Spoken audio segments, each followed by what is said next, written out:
Okay, so we are recording. This is Easter Sunday. And we're just gonna have some fun today. We're not reading anything in the book. I just made some little bullet points here and I'm going to mention them. One, I did talk just briefly about the mindfulness, which is really more of a, because we discussed it last week. It's really a time brain issue in terms of where you're centering yourself, whether you're in the past, whether they want you to get into the present, or move you out of just dealing with the future, which probably would be stress oriented if that was the case. So,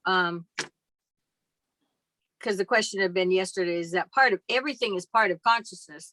Everything we're in is part of consciousness. But this one is specific, and I found it actually in a book discussed that way, who had been a student of one of the groups for discipleship in the New Age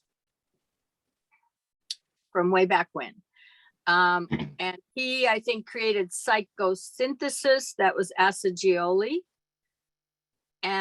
And then the Italian, I'm not going to pronounce this guy's name right, Ferrucci or something to that effect, has written, who's contemporary, has written some nice books, The Power of Kindness, The Beauty and the Soul, so on and so forth, which come from, I mean, so there's a lineage back to the Bailey material, because Assagioli was around when Bailey was around and those groups were being done, and was one of the members of one of those groups, Discipleship in the New Age, that there were a couple books on.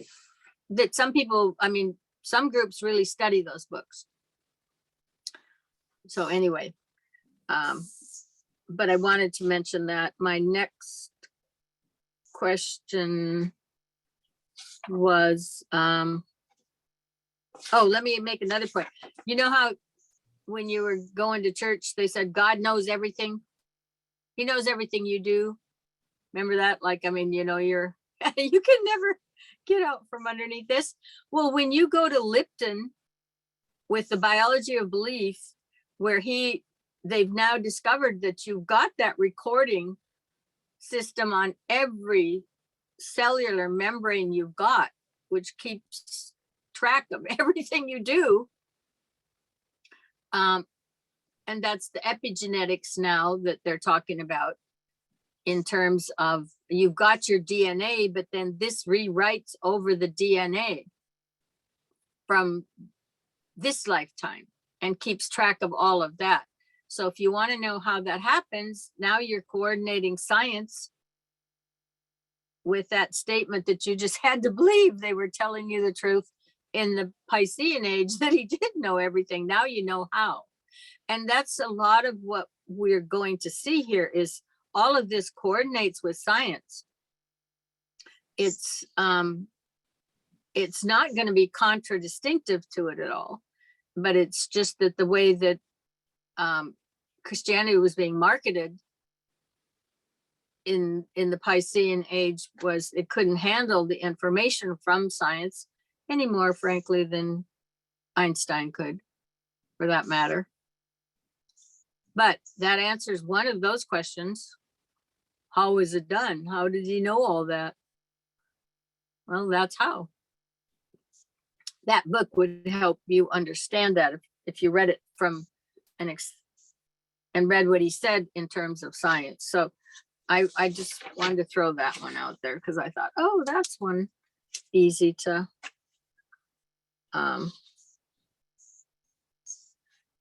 any comment? In his audio book, he actually narrated it as well, so it's pretty good. Which book? Oh, Lipton? Biology of Belief. Yeah. Oh, okay. Yeah, I read it when it relatively first came out, but yeah, they've probably done all of those. I didn't even know he did an audiobook, but that's pretty logical in today's world. And he's got a big following. He's worked a lot. He and a couple of other people do seminars around the world, I think, actually. So Um,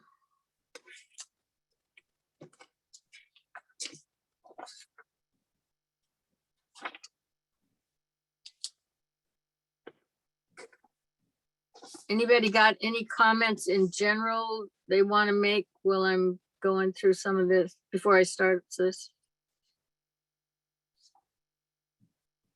Dead silence. Is that what I hear? Look at this polite little group today.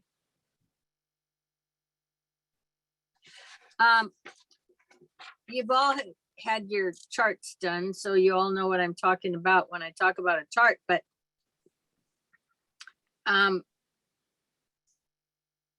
the more you would get into the Bailey material and the more he talks about people starting to work up in the spiritual triad area in the upper levels, they are basically trying to figure out what the purpose and the plan is as far as the planet, for the planet, and what that is, so that they can better understand how to work with it.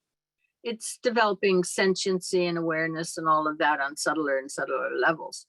But when I look at the astrology, you know, it, first of all, it indicates you were logged on at that point. You got to understand that in a sense you have been logged on when you were born, and you've got a purpose and a plan. It's the mini versions, you know, that each of us has. And that's one of the ways to look at it. So, you know, so it, regardless of your color, your creed, so everybody's endowed with one. Okay, so that ought to say something about the validity of everybody who's here and a certain understanding of inclusiveness, if you will, because the planet includes them all and the life force sustains them all. So they've got some reason for be here. It's not random like it might look. And so, you know, I mean, that, I think that's another way to, that you can incorporate when, yeah, everybody's got a chart, okay, but there's something more significant because your plan of action is there. All those transits, you know, they're all basically, unless this solar system gets blown to smithereens or something, those transits are going to be there and they're going to come on time. That if there's no disruption to these 7 planets in this system, you know, I've got books that 50 years, 100 years, I can look forward in that. And so if nothing happens out there to make this solar system any different in its relationships, that's going to happen. Those event patterns are going to come and they're going to happen, so on and so forth. So it's like we're practicing down here with our own little purpose and plan on a short term, because again, if you move up into that spiritual triad and are functioning on those levels, they're trying to figure out how to work with the overall purpose and the plan of the planet. So this is your training. This is your early training. That's the point I'm trying to make here, is that you're getting trained on how to do that with each lifetime you have. And so eventually you're going to join the big leagues. So, most of it all practice down here, you know, just getting us ready for it to start with. Boy, everybody's quiet. Did you guys, have you said any words since you got up yet this morning? Good morning. Yeah. No, I'm talking about being in your house or wherever. I know Donnie is talking, but everybody else. I'm always talking. That is true. It was just really busy, so I'm just kind of like finally getting to relax for a little bit. Good. Well, this is nice material to relax with. Absolutely. Yeah, Penny's still sleeping, so I haven't heard Bull yet. I don't even know if he's there. Well, his little green logo is, even if he isn't, huh? He doesn't seem to be saying anything, so he's probably not there. He's just making it look good. Who's it? Who's that? That You, one right dude. there. Oh, We're talking about you. Yeah, oh we're man, I talking was about on mute. you. I was saying all this really profound stuff. Lisa's in the kitchen. She goes, "Who are they talking about?" I go, "Who do you think?" She goes, "Bull." And I go, "Yeah." No, I Of snuck in the course. back. Bull's like the Rosa Parks of the group. Yeah, right. Better watch that one. Donnie made a comment to me about, well, he made it, no, on one of the tapes. Was it the last one where he talked about Rumi and realizing that when he's listening to it, the guy is really talking about what's going through his consciousness at the given moments. And that in some of the cases, at least, he's having the kinds of experiences that these books talk about. Is that basically what you were talking about, Donnie? Well, yeah, sure. So, Well, he but says, if you- I am here. Yeah, at one point he even says, "I am here right now in the gift that God has given, our love," and then goes on and explains kind of where he's at in that moment. Yeah, and considering this whole second solar system is the creation of love, which if you really want to abstract it to math, it's the union of a positive and a negative coming together. In this case, spirit and matter is the way it's described. But the point is, it's that connection constantly being made. That is love. Okay. A little contrary to the astral plane love, that we see out there. And again, we're practicing putting these things together. It turns out probably rather chaotic. We wouldn't want that as the basis of the creation of our full existence going forward, because it could be really, doesn't necessarily have a good fundamental mathematical, logical, grounded background.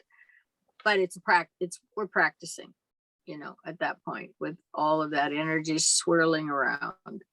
And all those emotions that none of them ever stick, but we go through them all. That's why I call that realm kind of like bubbles, because you can create whatever you want, but when pinprick it's gone, it doesn't stay. We get now to make another bubble. So it's where we learn to use our imagination, because you do need those principles as you go forward. But those two bottom realms are just getting to know what, getting familiar. It's like coming to kindergarten, walking in the first day with that room, all that stuff kind of thing. So that's really what level 7 and 6 are primarily, and they're not principled matter. So it's like Play-Doh. You can make this out of it, and then you can smack it out and make another structure, but they don't stay. You still got the Play-Doh, but you can be made into anything you want. You're learning kind of scenario. Anyway, what I was going to say is that when you get into cosmic consciousness, and he picks out these people who he believes have had the experience, and there's a number of people historically who have written, that's the only way he can figure out most of them, is they have to have had some kind of writing or some kind of history of somebody wrote about them to tag it with his bullet points. But their writings are doing exactly the same thing as Rumi. People just don't realize it, I think. I'm quite sure that a lot of those Leaves of Grass with Whitman and stuff were written when he is in that state and he's describing those states, because Bucke mentioned that in fact, I think he makes a comment that he feels that you should control this scenario yourself in terms of what your life pattern is here. And he felt that Whitman did not make an effort to control it. He let it control him. Okay, I think that's a point of, and that it was extremely frequent with Walt Whitman moving back in and out of it. But if that be the case, then what I'm saying is his writings are describing to you his experience and his state of mind and his consciousness at the time he's within those realms of consciousness, if you will. So it isn't just Rumi, it's probably a great majority of them. I mean, by the same token, even Christ, you know, he's talking to God.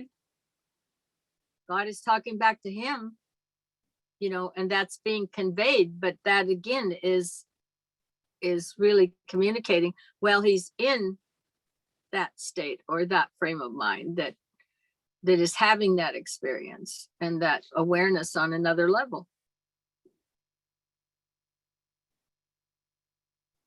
So,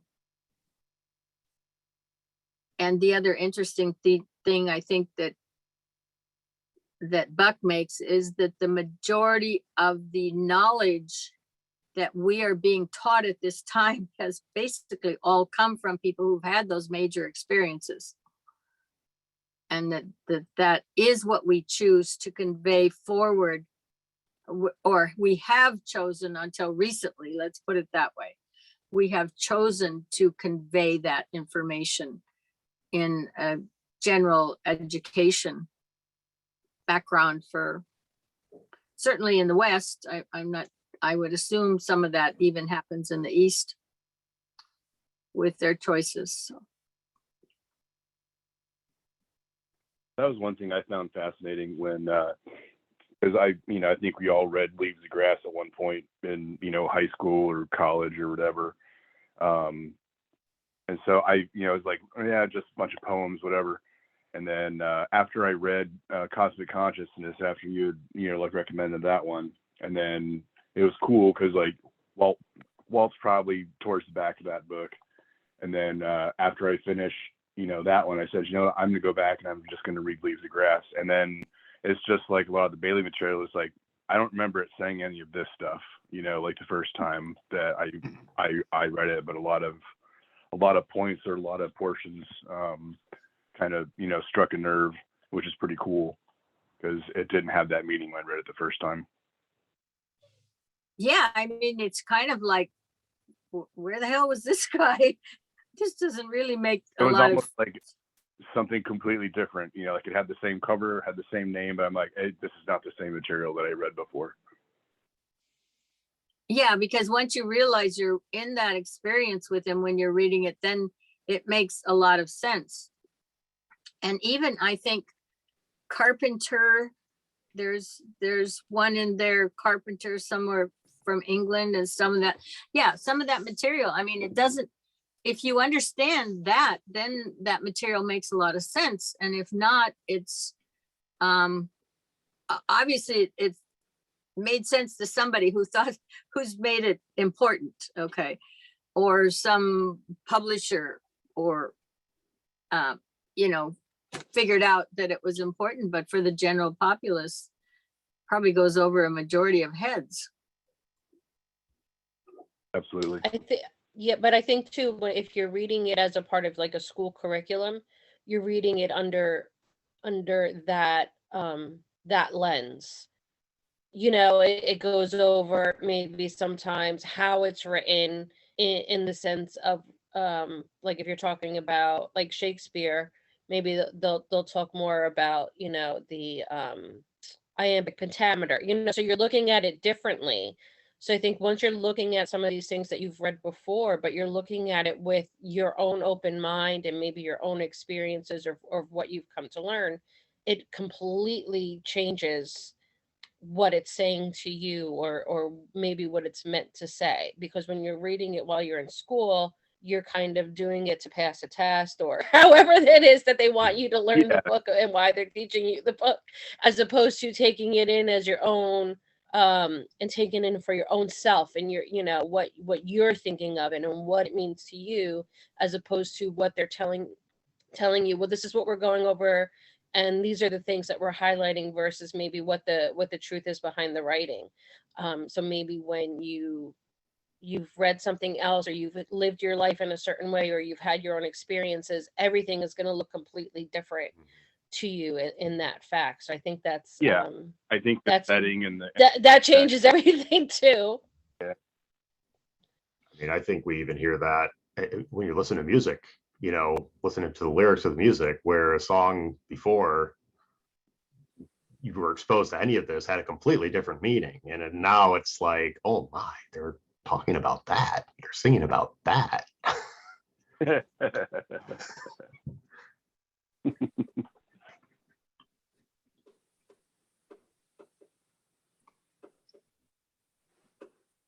Just like this book's. Yeah, no, that, I mean, and that's great when that happens, because then something is clicked within you to be able to recognize that, which also means you've now entered into that arena, if you will, or into that room, or however you want to describe it. That avenue is open, and the door's been opened, or however you want to look at it. So,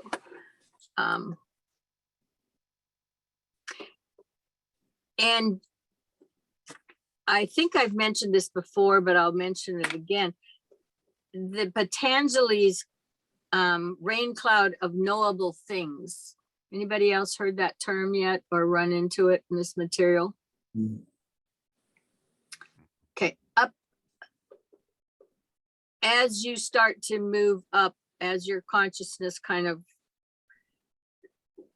is able to have a larger area to wander in, there is what they call this rain cloud of knowable things that you can reach. Now, one of the good identifiers of that is you will get somebody, for example, and a certain amount of that has scientific information in it. Obviously, because most of that science we initially run into, we're going to find on the mental plane when we experience some of the higher levels of how it's constructed. So you get two people who discover the light bulb at the same time, or you get two people who do the radio at the same time. All they've done is they've reached up at the same time to the same piece of information that's available to mankind if he's out there searching. Okay, and if he's exploring in that realm of the potential information that man can reach with his brain at any given time. That's the best example of proving that it's there, is because more often than not, you do get, when it's something major like that, we have gotten two people on the planet who don't know each other, who are not in communication, come up with the same idea. So I've seen that firsthand. That we've heard the stories about music bands coming up with almost the exact same song at the exact same time. And then on a personal note, when I got the idea for some of the inventions and filed the patents, there were other people who filed pretty close on similar ideas. And then it's just a matter of who got there first, you know, basically. But yeah, that was all around the same exact timing and all. Pretty interesting. yeah, well, and really, what do we describe genius as? The guy who got there first. Cool. I mean, Like no, that. serious. I'm not calling you a genius now. I'm Why just not? saying, in that particular case, we did get there first, though. Yeah, okay. But what I'm saying is that when we Now we're going to say Einstein is a genius, right? Because he got there before anybody else and had the ability to come back and convey in language or mathematical formula in this case, this information. But the point was he got there first, so he's the one we're going to give the credit to. Eventually, when you listen to Bucke, we would all get there. Eventually, could be a long eventually, but we would get there. We would figure that out. We would have that experience because he saw it. I think he was 14 when he first really got that vision of, in his imagination, of the scenario. And it took him a lot longer to be able to write it down, you know, really capture it. But we all would eventually get there, but this just short circuits time and speeds things up, which I see as a plus. Okay. Because literally he moved time. He short circuited time for a lot of people. And what I'm saying by that, and not the formula itself, but the eventually, he took the eventually out of it, in as much as he could write it down, convey it, it can be distributed. And then it depends whether you can figure it out when it's laid out right in front of you. In other words, whether your mind can conceive of that yet and grasp it. But it short circuits that whole period of time that it would have taken for you to just get there. I'm talking now a number of incarnations or whatever to really get to that on your own. You know, that's part of what our education allows us to have happen. So, but that is referenced, and I think probably Blavatsky would have been the first one to use those terms, but it's definitely in the Bailey material, and it's got to be a lot of other places in Eastern religion and so on and so forth. It's just there waiting for you to reach it. Just like when you look at this chart, there's all these points up here, and it's just, they're there. It's just waiting for you to reach it, to catch the information that's in those particular realms of energy, because they're much subtler. And so that's also, you're creating the machinery that can read that material on those levels. Mankind as a whole. That's why he always talks about, with the reincarnations, you're just getting a new piece of equipment, because it's been upgraded between the time that you left and your time you're coming back. So he sees that, I mean, he sees where we're going as a positive, as long as nobody tries to totally short circuit it and stop that level of evolution. So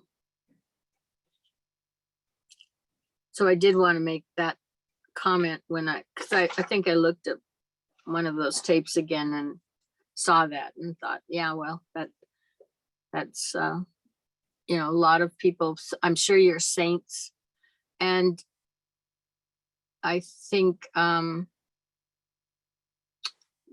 the name escapes me now, the Chardin, Teilhard Chardin. I mean, you can read some of his material, and he's got a book on science, and which is lectures and various things he's done out there. I don't remember the exact title of it, but I tracked it down in the UCSD library one time. And you can read his material and his life pattern and what's going on. And you can read this material, and I mean, they're basically saying the same thing and having the same types of experiences and all of that. And of course, that's why they didn't let him publish either. They wanted him, and he had Pascal was one of his relatives and stuff. So I guess there's a family history of at least pursuing information and knowledge. But he became a Jesuit, I believe. And they wanted him to leave. And he went into paleontology. They wanted him to leave, and he refused. So basically, they pretty much shut him down throughout his life, didn't allow him to publish anything, shoved him over in China. He got stuck in China during the whole World War, sent him over there, and then he couldn't get back until after World War II. And they forbid him to publish. Eventually his material has come out. So if you want to follow in the lines of the church, you look at some of his works, because it's very close in experience and understanding of how we function with this material. So Who was that again, Carla? that's Teilhard Chardin. I'm probably not pronouncing it quite right. French. That's right, yeah. Teilhard, yeah, that's what it is. Yeah. Mhm. Thanks. Yeah, no, that that's why they didn't want him to. Do you know how to spell that? Yeah, it's Teilhard, Day Chardin. Chardin. Okay, I see it. Chardin. Got it. Thank Yeah, you. you might have to hunt a little for some of his stuff. And there is one where he gave lectures, and they were related to science. I'm sure I have the book somewhere, but it's a long time ago. I see. Right, on Amazon, there's already Phenomenon of Man, the Divine Milieu. Then somebody has, just his writings, Modern Spiritual Master series, Activation of Energy. Yeah, the one on science is a little more rare. I don't think it got that. Okay. Yeah, that was a collection, I believe, of lectures and stuff. Okay. But I may at some point be able to track it down. I found it in the UCSD library, I believe originally is where I got it. And I probably shouldn't say this. I probably copied the whole book. Because I'm not sure if you can get it in those days, that far back. A lot of used books and stuff weren't online to sell, and there weren't as many opportunities that way. But in those days, I had a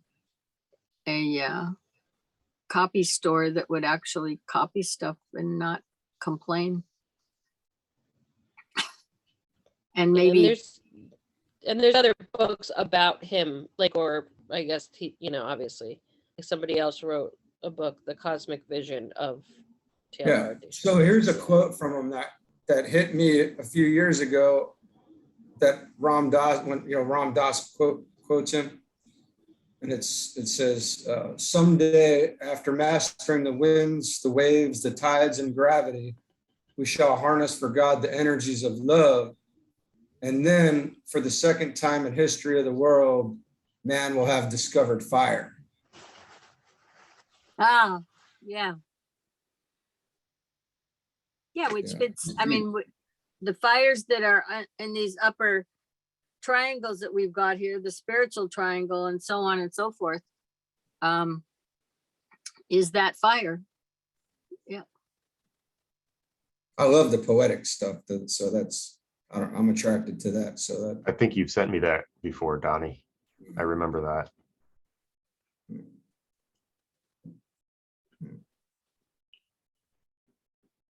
Yeah, I think Donnie likes that kind of stuff.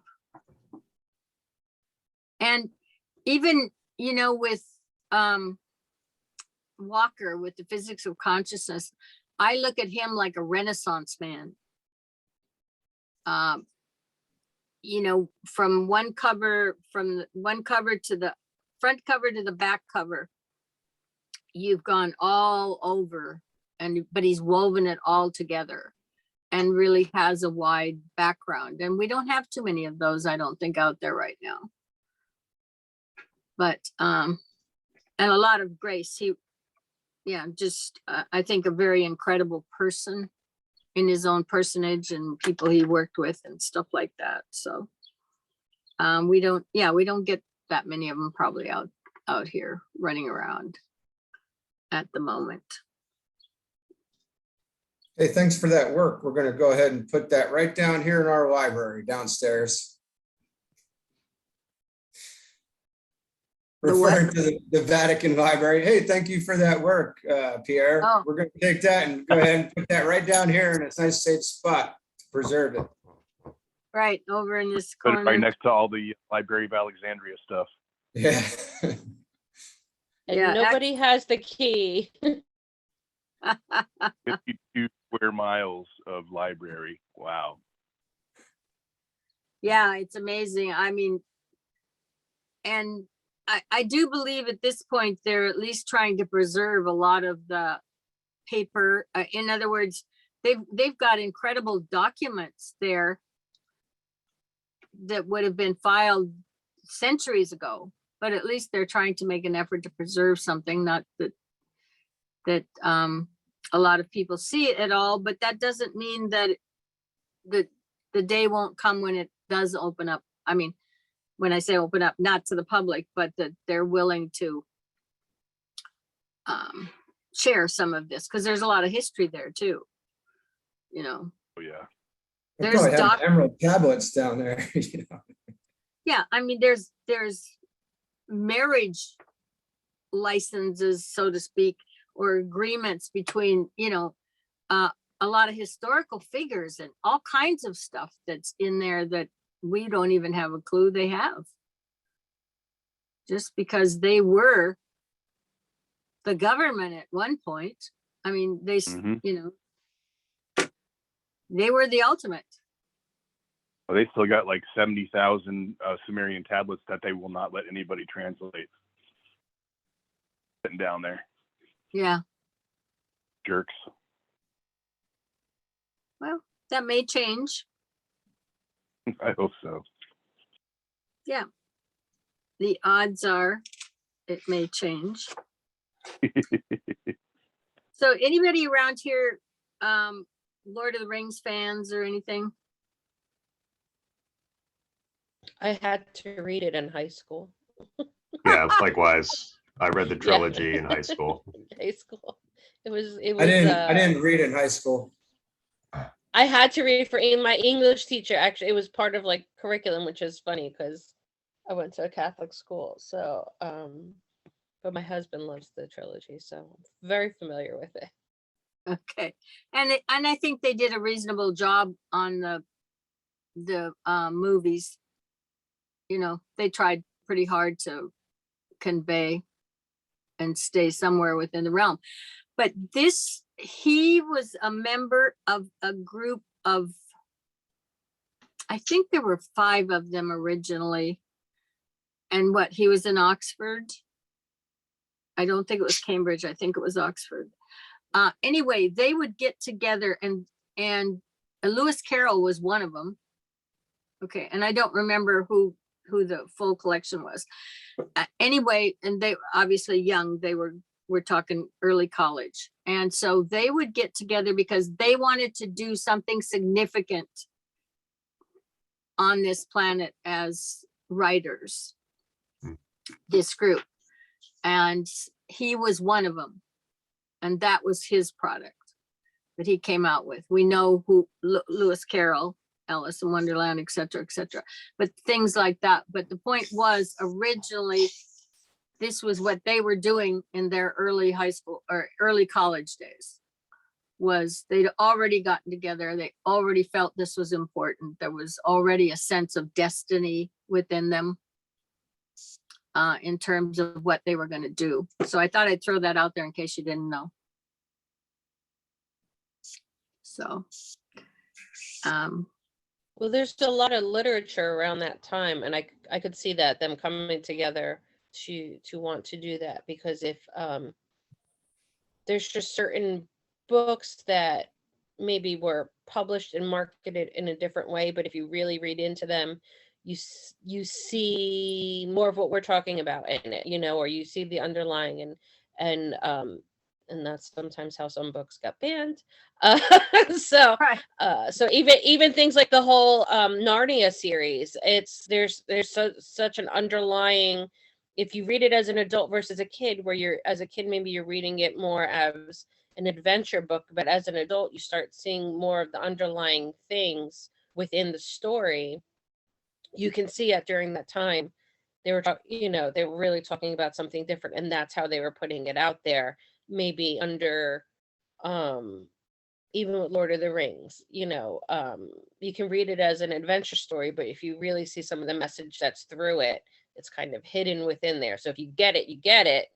If you don't, you just enjoy the book a little bit, you know. Right. So I think that's what happens, almost as if so as not to get the message out there. You know, I was talking about this last week too. You know, they put things out there that's a little bit more palatable, that gets the message out there, so it's able to be dispersed, and whoever gets it gets it. But it's out there, so it's not in a way where people can feel like it's an outright and then hide it away in the archives somewhere so nobody else gets to read it. But you know, to actually put that stuff out there where you can look at it differently and maybe see different underlying factors within the book versus just a story that's being told. So I think that's where maybe that came through. It can be, you know, and the other thing is, I don't know if anybody else has tracked this, but I believe it's Blavatsky who originally said, and it's probably somewhere in the Bailey material, but that the first 25 years of a century is when they lay out all the basic fundamentals that are going to be developed throughout that century. A lot of it comes out very early. It's like Bertrand Russell with his mathematics, which was the foundation for the computer, as I understand it. Without that set of mathematics, it would have been difficult to go forward. And various other things. If you look at the beginning, the first 25 years of the century, it lays out the direction and the developmental phases that are basically going to be utilized during that period of time. And so I think these guys were somewhere in that realm at that age also, where they were an active conscious part of that. And I was reading Bertrand Russell's early life, and he was very unhappy. I mean, and I think he was well born in terms of the way you would put it at that point in time. So it wasn't that there was a lack of stuff. He was just unhappy. There was nothing here for him until he probably was 17 or pretty close to that age. And he discovered this mathematics at the level that really interested him. And then life, he turned around and it became wonderful for him. But prior to that, and a lot of very brilliant people, this is really an uncomfortable place when they're young. You know, they can't plug into who they are yet and what they've got to offer because they have to go through certain developmental stages. You know, he probably was not going to, at the age of 2 and 3 years old, be able to understand those mathematics like he did at 17 and 18, because there has to be a certain amount of development we go through before we can really start to put the pedal to the metal, if you will.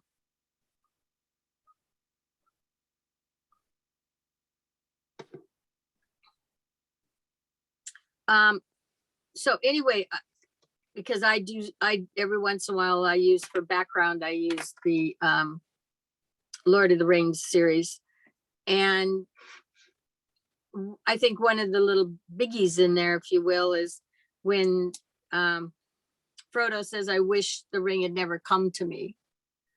And Gandalf comes back and says, or I wish none of this had happened. And he said, so do all who live in such times, who see such times, but it's not for them to decide. All we have to do is to decide what to do at the time that is given to us. And there are other forces at work in this world. And then he goes on. But I mean, I think that is a significant one, is all we can do is decide what to do at the time that's given to us. Now that would be good for mindfulness theme, is remembering that. But then that's putting those lines of significance in the material, in the book. And, you know, it just looks like a comment, but it certainly has a high significance in terms of meaning, or can, if one can apply it and recognize it. So,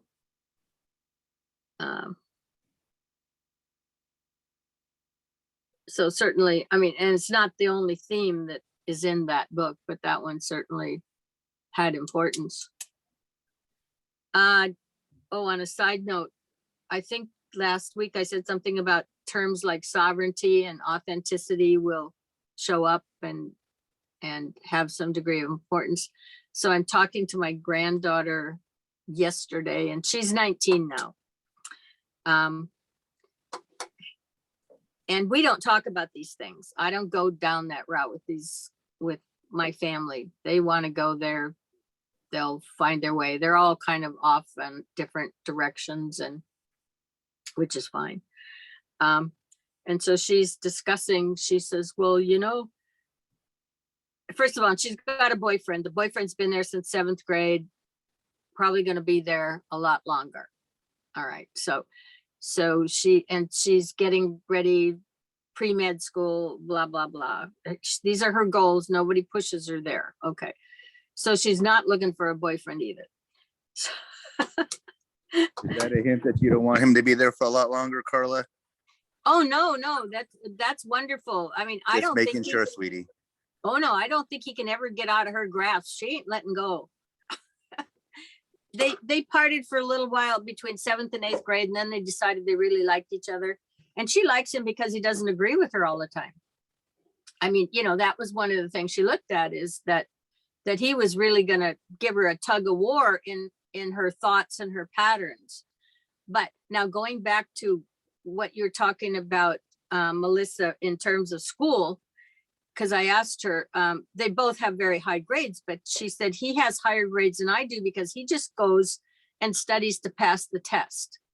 He just does what it takes to get the grade to pass the test. She says, I go in and I try to figure out what they're saying and how they got to the point they got with their information.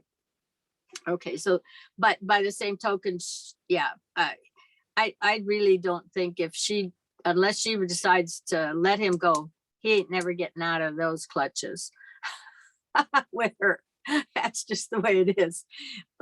So that answers that one. But no, he's a great guy and all of that. And they seem to understand each other. But by the same token, she's out there in the world, and she's she has a work space right now, and I don't know how else she meets people, but because she's not looking for somebody, but she finds out that these guys who are like 18, 19 only have one thing on their mind, is what her remark is. And she says, once I figure that out, I'm not interested in them because I want an authentic conversation. And people, she said, people will tell me lots of times I'm weird. She says, no, I'm just authentic. I'm just going to be who I am, kind of thing. So, and I didn't blow by the word authentic to her. So somehow she came out with it herself. So some of the people evidently in that generation are concerned about it. And there's certainly been previous generations who've been concerned. They want to be themselves. They want to be who they are. That, in other words, they're going to demonstrate that personality profile that's in that chart, and they're going to express through that. And that's who they are. And the way it comes out is the way they're going to be. And if it doesn't fit the profile, tough, you know, then I'm well, weird.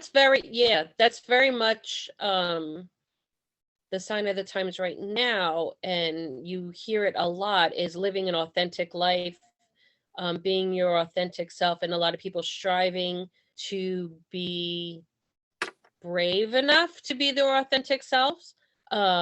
So that is very much on point. Like when you said it last week, I was like, yep, that's definitely what you hear a lot. And it's even as parents, especially, and Donnie, I don't know if you do this with the girls. It's just that sometimes when you're raising a girl, you just want them to not lose their sense of self as they get older, because so many of us do, right, Melinda? Like around puberty, we tend to change a little bit, and maybe I felt, at those ages, you're trying to just go with the flow with everybody else. Which, and if you're trying to be yourself and authentic, you're the weird one, like you said, like with your granddaughter. Like sometimes people are like, all right, they're a little off, but they're being themselves. So I think with the word authentic is just out there now, is much more, further out there. So you're not trying to conform anybody to being who they are. Now it's more of like, just be who you are. And you see it a lot more, and you see it a lot more with, I think, or what I see here, even with just raising your kids and trying to raise your children to be their authentic selves and not push them into molds of who you want them to be. It's let them be who they are. My parents would have preferred if I had been more. I've always just been weird. Okay. I've always pushed back. I mean, I just don't care. I don't care I don't care. I do what I want. I've always been like I don't know. I just don't, I've never had that. Okay, I think that's wonderful, because it's weird. Yep. And like, this is it. This is all I got. I'm not, if you don't like it, you can just go away. Like, I don't give a shit. That's it. Like, I don't. But that's great. So so you would be the one, right? So, and it's funny how we use the word weird when it's just you being yourself. Yeah, my which is kid's great. exactly the same way. He don't care. He does what he wants. He says weird shit. He wears weird shit. Like he just is who he is, and that's it. Like, we just don't care. Yep. Yeah. And I think if you're raised to conform, then to be at this age now, breaking free of that mold, and I know, Carla, that was kind of within my chart as well, as kind of like getting out of somebody else's, your parents' idea of the way things are supposed to be, and just be yourself.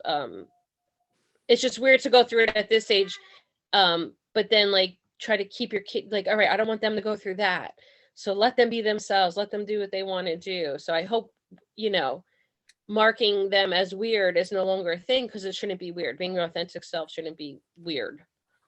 Like to use the word weird, My little girls are both Aquarians, and they call me Donnie. So I'm figuring that they're just gonna be pretty authentic. And they both dress like Punky Brewster, Love it. Oh, Yeah, I had to get out of that mold too. Penny does her own thing, and it's just like, that's what you're gonna wear. I'm like, okay. Like, let it go, Melissa. So it's break, and it's coming out of the, just changing the mindset when you're used to one way, or you're hiding your weirdness. And I think, Carla, sometimes that's exactly why things get put away, to keep people in line.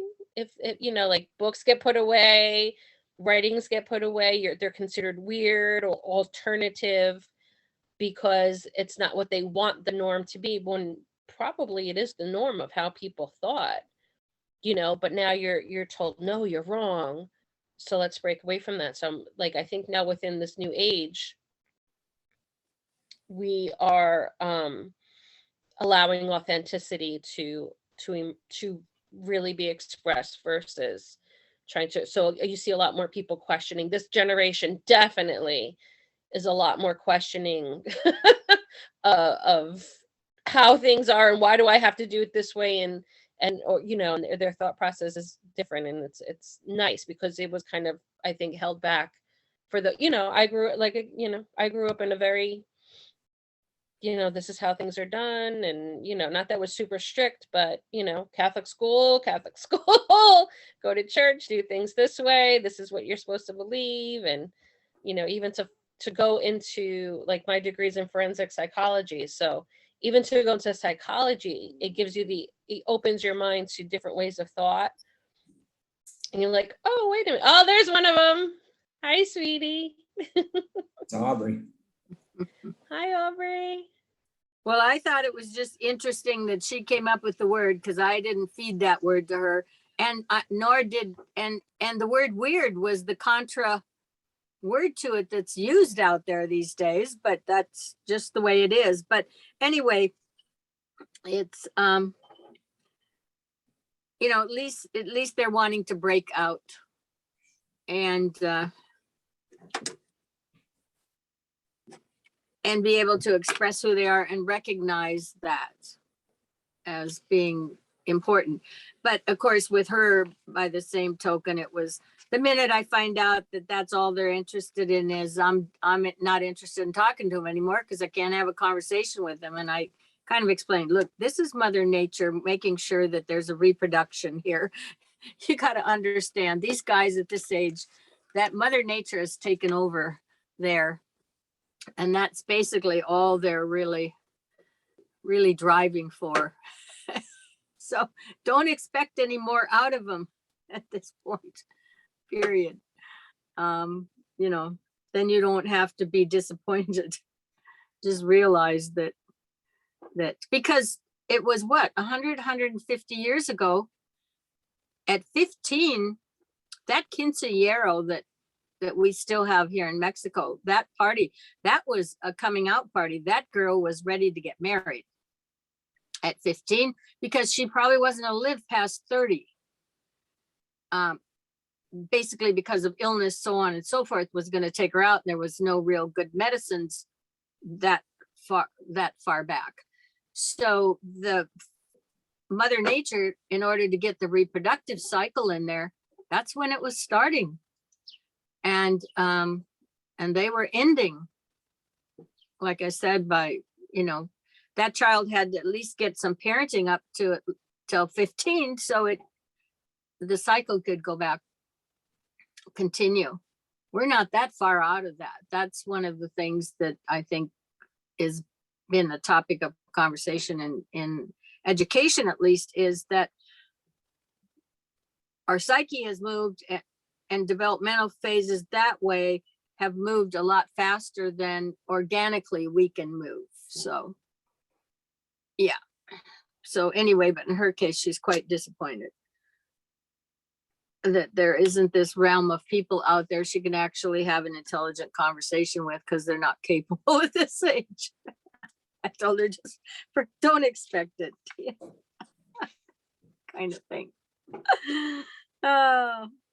So anyway, so much for that. But that word, I'm glad it's surfacing more than even I realized it was. I know it's a key word. Now, if I go back, let me see, what are some of my notes that I have here. I want to go back to a couple things on the chart, and then I'm going to pull a couple things out of some of the Bailey material. Anybody got any conversations they want to have before we go further with this? Silence is golden. Okay.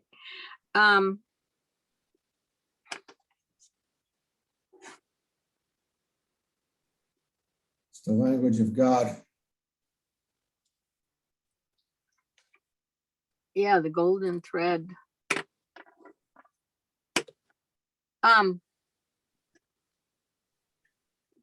There's also a term, it's got to be an old one. You know, we talked about how the golden thread, it's all one thread that just keeps growing until you've got a human being.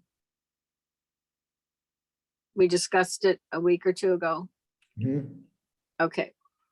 I'm trying to remember the exact theme. There is a sentence, and you maybe will see it in some of this material, where they talk about the thread has been either snipped or cut or something. And that's indicative of like when you're gonna die. The thread's been cut. That just came up top of my head. I've heard it many times, but you may see it sometime. And that's really what it represents at that point in time.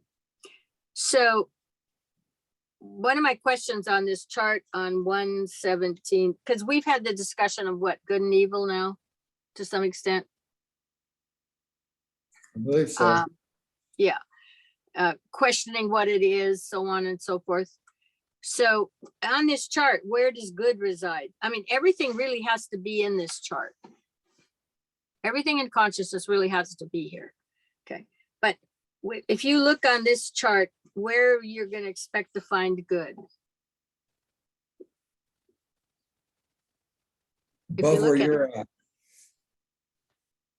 Above where we're at. I don't know. Well, technically, that's probably the most correct answer, because if you're going to be looking for good, yes, everything above where you are, but that doesn't mean that you haven't incorporated some of it on the way up. But the point is, now this system uses the word monad, but in Christianity, you would use the word God, right? So if you're looking for good, down on our lower levels, we put another O in the word, but there's got to be some reflection of those two words having some similar meaning. All right. So if you're basically at the very bottom coming up, it's still everything above wherever you are. Okay. It doesn't negate that what you are doing on that level when it's appropriate is not good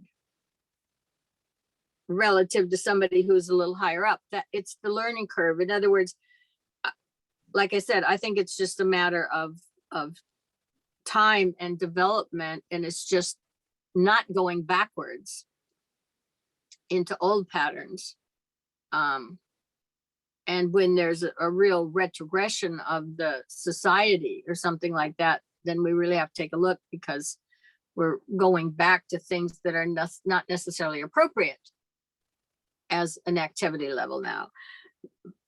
So, but I want to share something that's in Esoteric Healing, which is a book I don't get into all that often. I'm not looking to be a healer or something like that.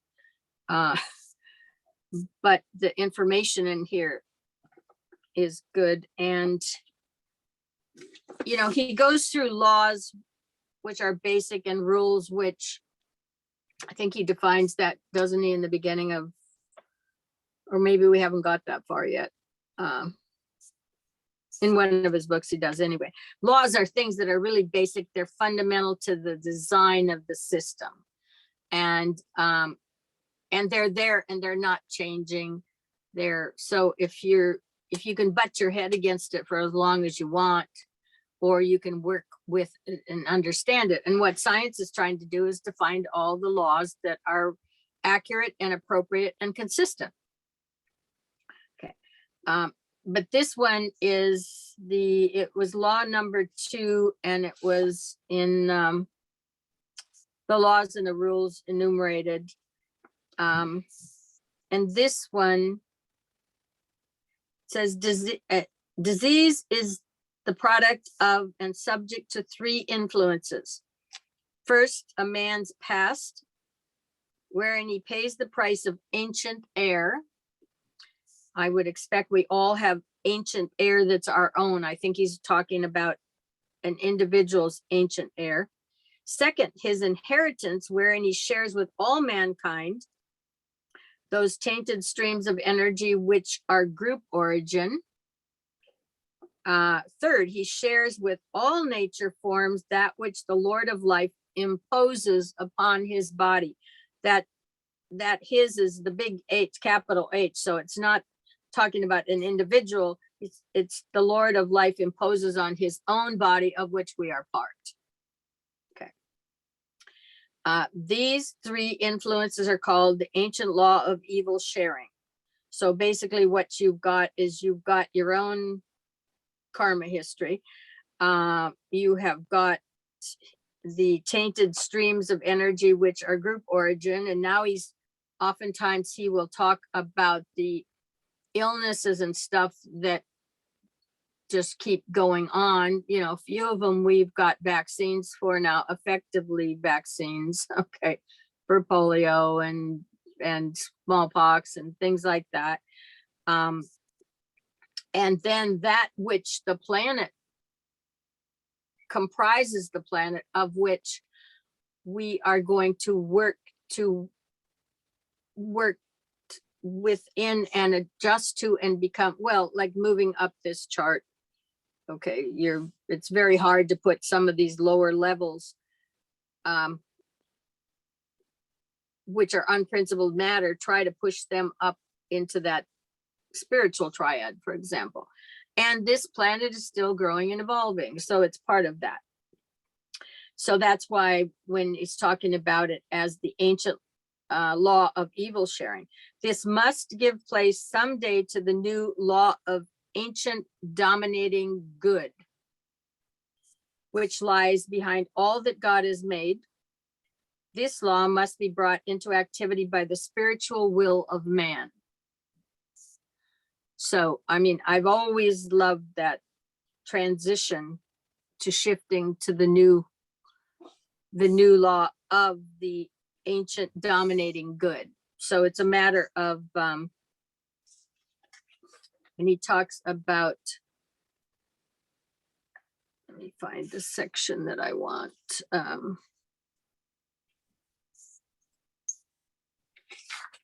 In terms of the basic indication of the time period, the law of dominating good will be brought into activity by the spiritual will of man. What does this mean? It means that only when truly large numbers of people are controlled by the spiritual triad, so you know where that is in this chart, have built the Anakarana, which they really had to do while they were still on that mental plane, and can therefore use the spiritual will, can disease be stamped out, and only good can control. It will, of course, be a gradual process, and in the early stages, almost imperceptible.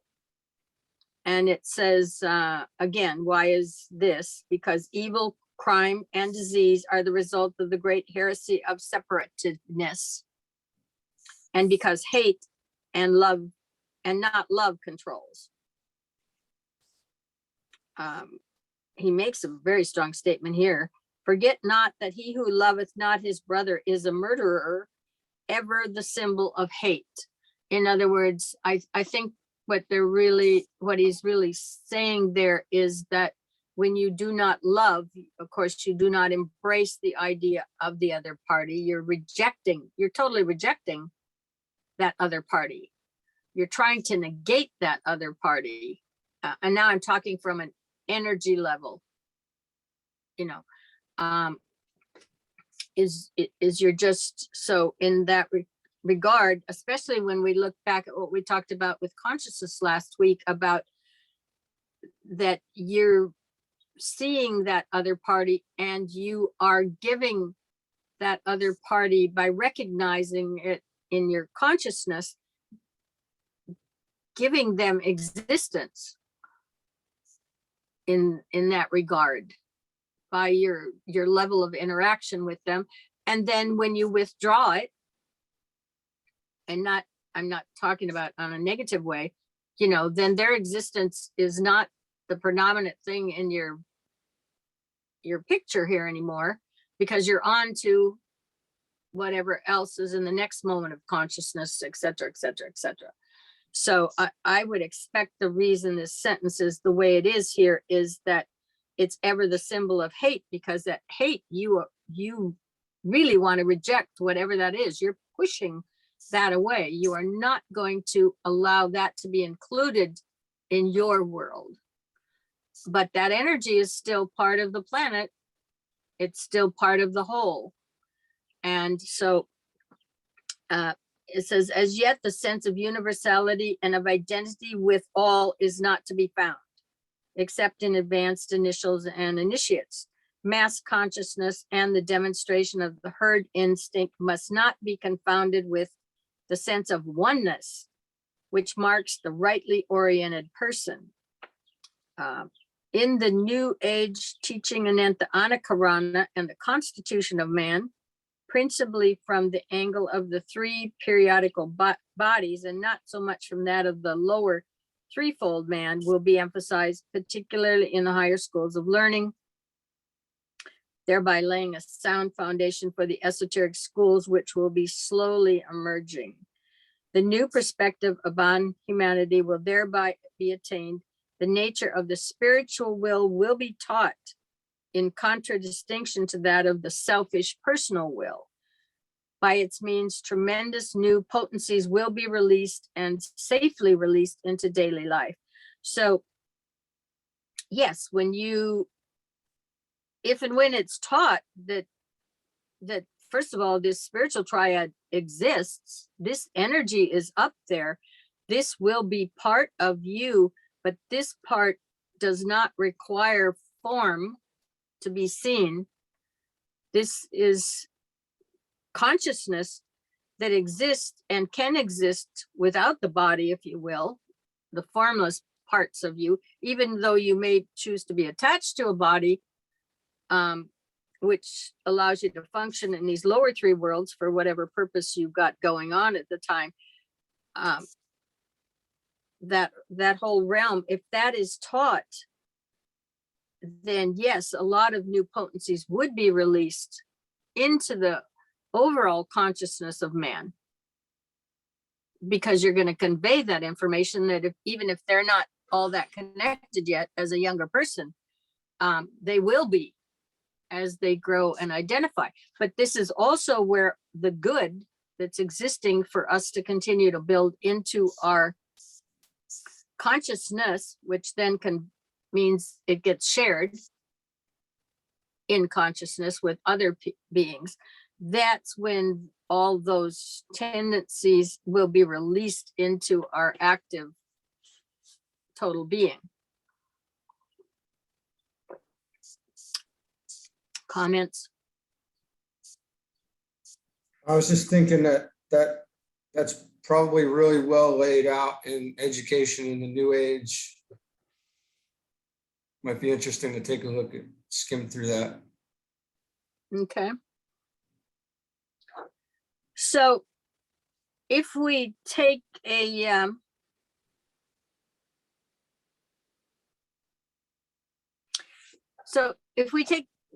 if we just use that thought right now, let me see if there's anything further. I think that's pretty much the gist of this that I wanted to convey by the book. So you know where good is found, in as much as you just need to really, it's found within you for everyone. It's just that simple.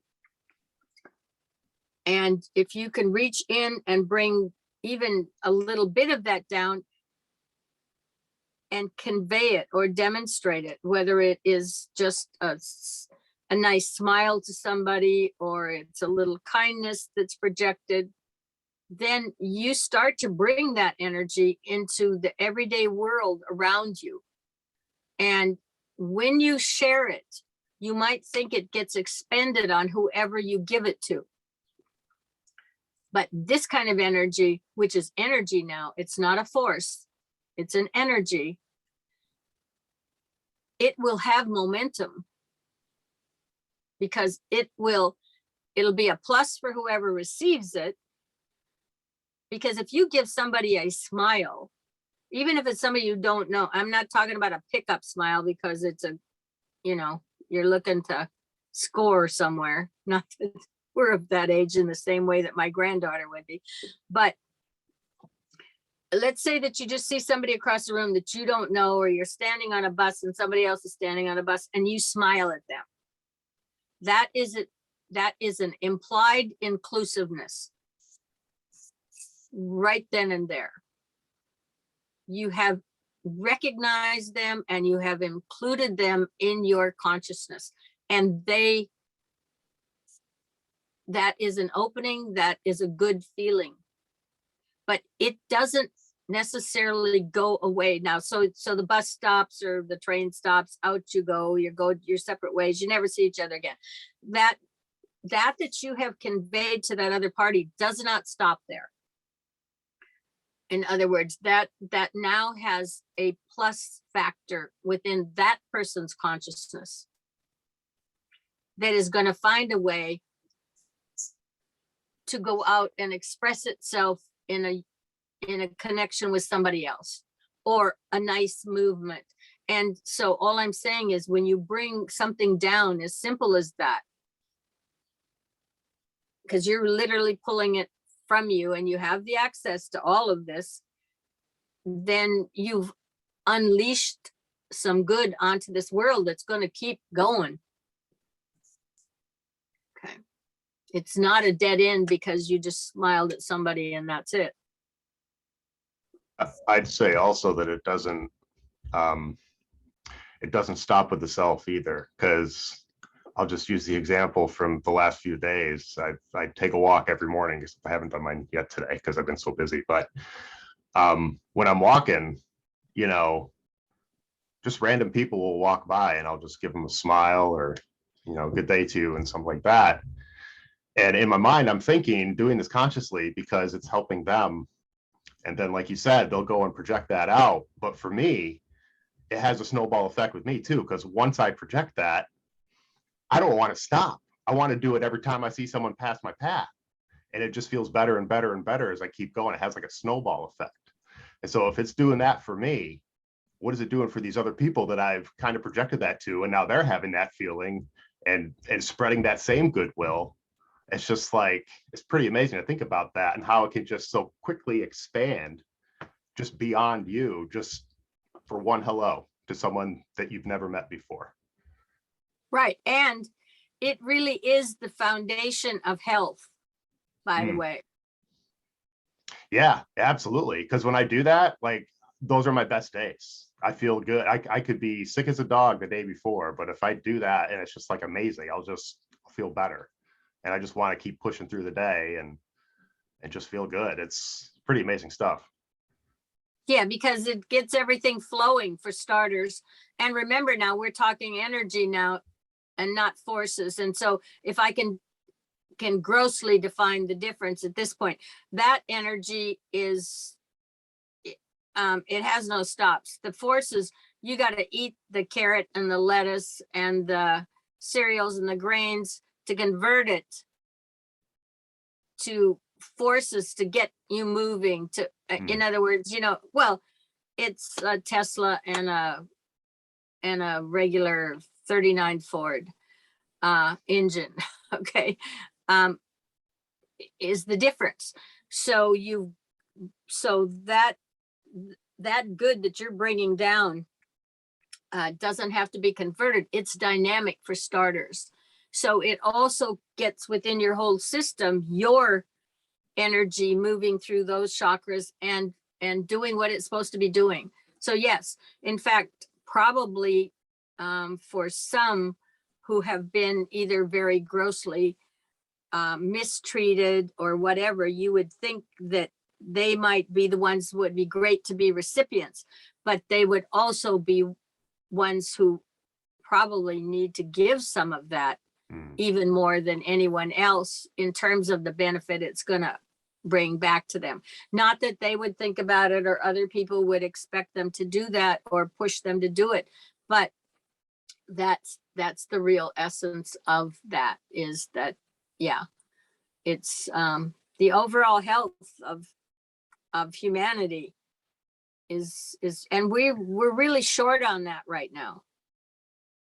We've I think since the 90s, since the beginning of the 90s, we've really experienced a polarization that has just grown more and more into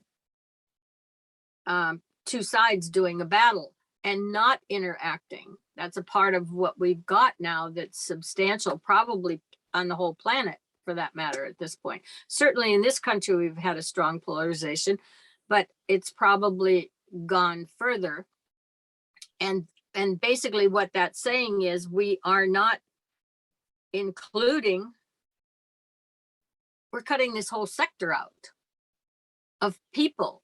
So it creates a separativeness between the two that he talks about here, that when you have that, it's not healthy for anybody. Let's put it that way.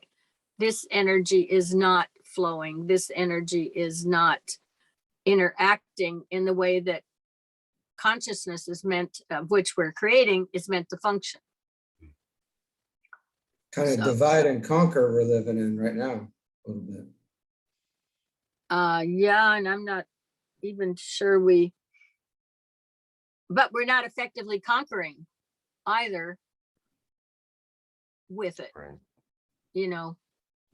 In other words, if you divide and conquer, it's because you want to win over the whole thing, and it doesn't appear that anybody's winning over anything either. So it's really a division and a separation of that's dysfunctional to the planet itself, because that's really what we need to ultimately be aware of, caring about, is the well-being of this planet, because we're a component part of it. So if we are not, if we're cutting sections out,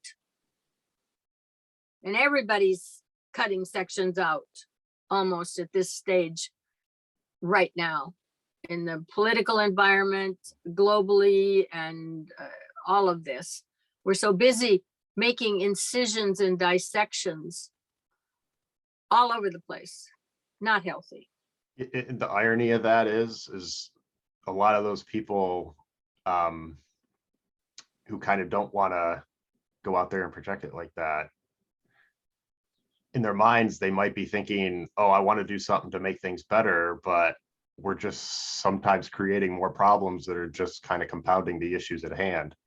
And so we're not really making any real progress, or at least that's been my observation as I see what's going on, and people out there just trying to put their twist on how do I make things better, but it's a lot of one-sidedness out there. And Well, yeah. Frank, yeah, speak up. No, bro, no, you're hitting right on the head, but it goes back to what Carla was saying earlier. Like, you got to fix within first. Like, how do I help out? Well, man, I can't help out anybody. And it goes back to the old adage in the airplane, right? Yeah, create our own chakra blockers that we got to get out of the way so that we can improve ourselves, and then project that out and hope that spreads. But a little smile or just a little kindness, anybody can really do if they want to. That you can bring out of yourself because you have access to it. Mm-hmm. We got to be aware in the moment in order to be able to do that. Right.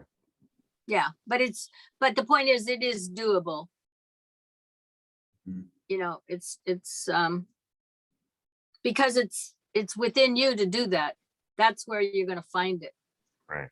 But it's such a simple solution, and so many Well, people and don't want DK to. says somewhere that it's the separateness that's probably our biggest sin. Mm-hmm. I don't know if he says that. He might say that. I don't know if he uses the word sin or not, but something along that's our problem, is the belief in that we're separate. Well, he just used it. He said it was murder. Okay. There you go. Yeah, I mean, It's pretty definitive. Yeah, right. Yeah. And if you saw it in consciousness, if you could see it in the abstract, in the forms of light and so on and so forth. Actually, let me see if I can find Besant's. I probably don't have it. Let me see if, the way she described, she described it really well. I mean, the Illusion of separateness.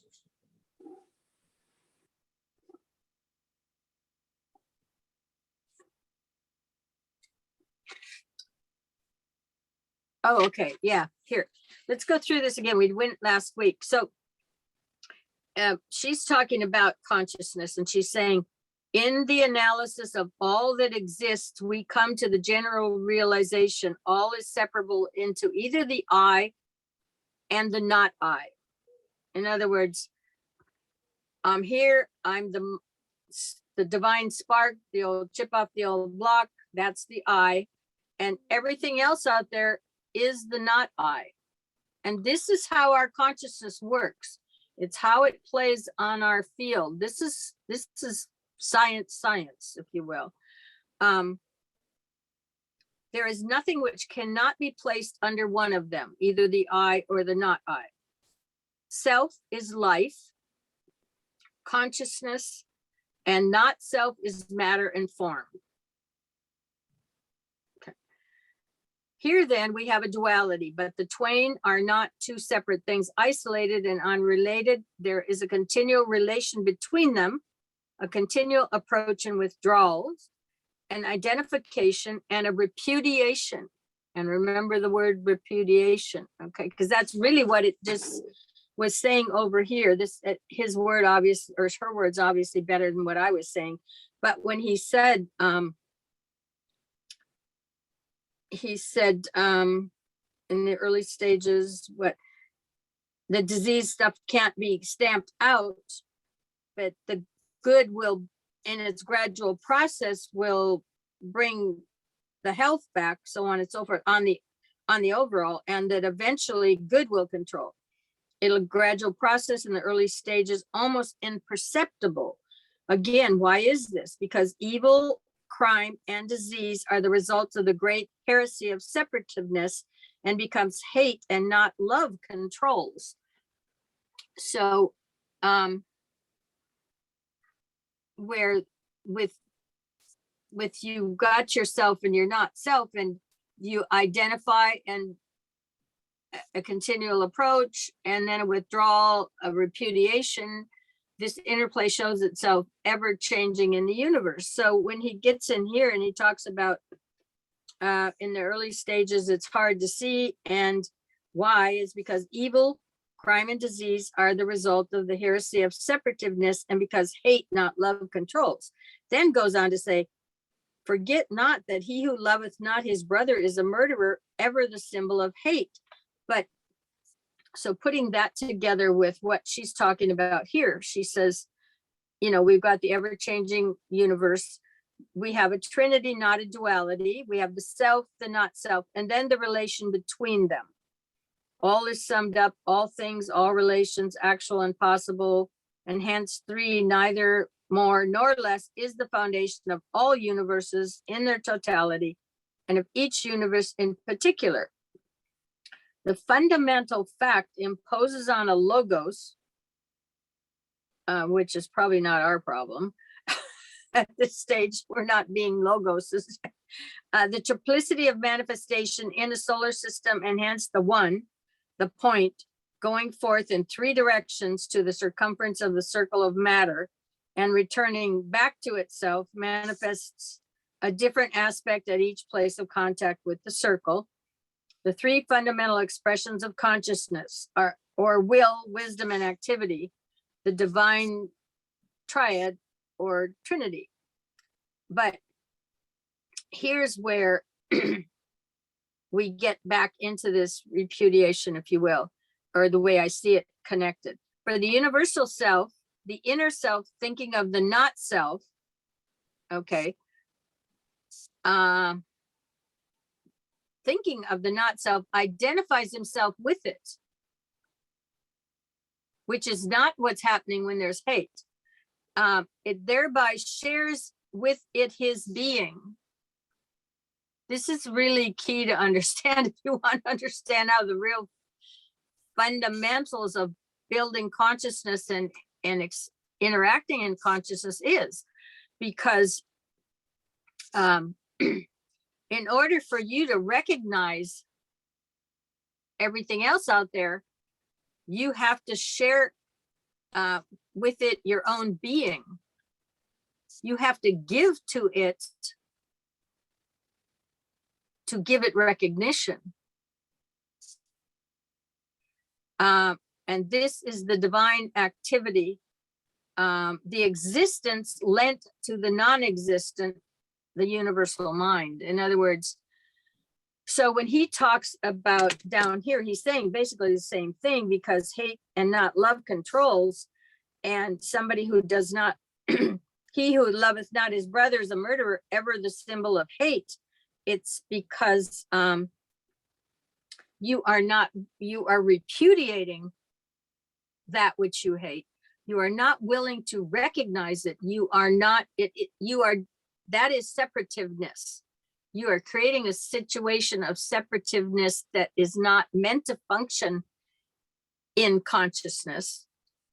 Okay, not, and I understand you can't see 6 billion people in one view and give them all. You can when you get larger, because you do it, you have passion as a separative person, you have compassion when you can identify with the whole, for example. And yeah, we got eyeballs and we're looking at what's basically in front of us, but that's an individual. You can narrow it down, your recognition. But the point is, until you give recognition to something in your consciousness, it doesn't exist. Yeah, which is great on one level for us at this level, because like when we talk about, we only see a very narrow range of light. We only hear a very narrow spectrum of sound. Thank God. Okay. And it's one of the reasons that when I was in my early 20s, I just gave a class, I gave an order to myself, only send me information that relates to me and my family that's important for me to have. I don't want the rest of it. I've seen people who are incredibly psychic. They are stretched out across the world, literally, and all of their time and space is eaten up by it. And their consciousness channels or their audio channels or whatever are just constantly being barraged by higher amounts of input than we normally can do well and function well. So if you want to get something done in this world, you can't have every receiver you got on high. Oh, okay. Reminded me of a oh, I better drop that one right now. But anyway, you got the point I'm making is we are just lucky we have narrow ranges at this point when we're down here in these lower realms dealing with matter. Okay, because we don't have the capacity to function with all of those dials turned up, you know, and those ranges. So now some people, like I said, we talked about before, some people will now start to see auras of people, or some people will see Well, we've got 7 colors now, but there's probably some other stuff, or some people are very sensitive to being able to see. The painters, I would assume, need to really be far more sensitive, and it may be part of what they're developing when they're painters in this lifetime, the graduations of color between and the subtleties between them, or the taste. Let's take a wine taster. Has to really have the sensitive discrimination of a lot of different flavors and ranges that most of us don't have. They may well be developing that sense during that period of time, but there's some element of control to some extent. They're doing it specifically, getting within this range. Did anybody ever read Perfume?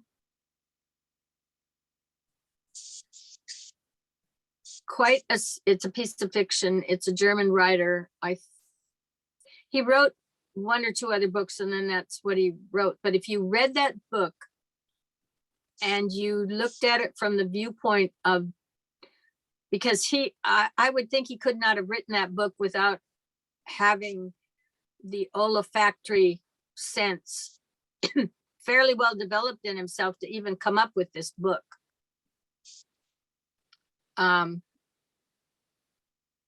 Yeah, if you want, it's a short piece of fiction. It's not that long. And better read than seen the movie. Dustin Hoffman was in the movie, but it can affect the impact, the way the words that he used to write this book are, in terms of having a sense that highly developed and out of range with the norm. You know, his sense of smell was way advanced beyond anything that most people have, I think. And it makes me wonder about the author, because he had to. You can't even come up with this if you can't entertain that experience in yourself. So anyway, so what tangent led me down that road? I'm not sure. It was, our focus and not getting too broad and. Oh yeah, that we're very lucky that we're not, because he talks, and I think we read this last time, that the upper levels in this chart, when you're up in the 2s and 1s and maybe on the levels even above this set of charts, is where the cosmic entities have the capacity to calculate all of that on all these different grades of this, that, and everything else. And so they can calculate and synthesize all of that and actually function well. So, but for us, we're just lucky. In fact, I think, what is the thing in the ears that rings? Okay, tinnitus or whatever. I don't know what it is, but it doesn't sound to me from articles I've seen that that's fun to entertain either. That's another audible range that actually, I think a lot of diet and stuff can help that. In reality, I think it's part of the responses to whatever you're putting into your body at the time is got an unusual response now that you're getting from it, rather than whatever might have been the normal one at some point. Anyway, comments on that?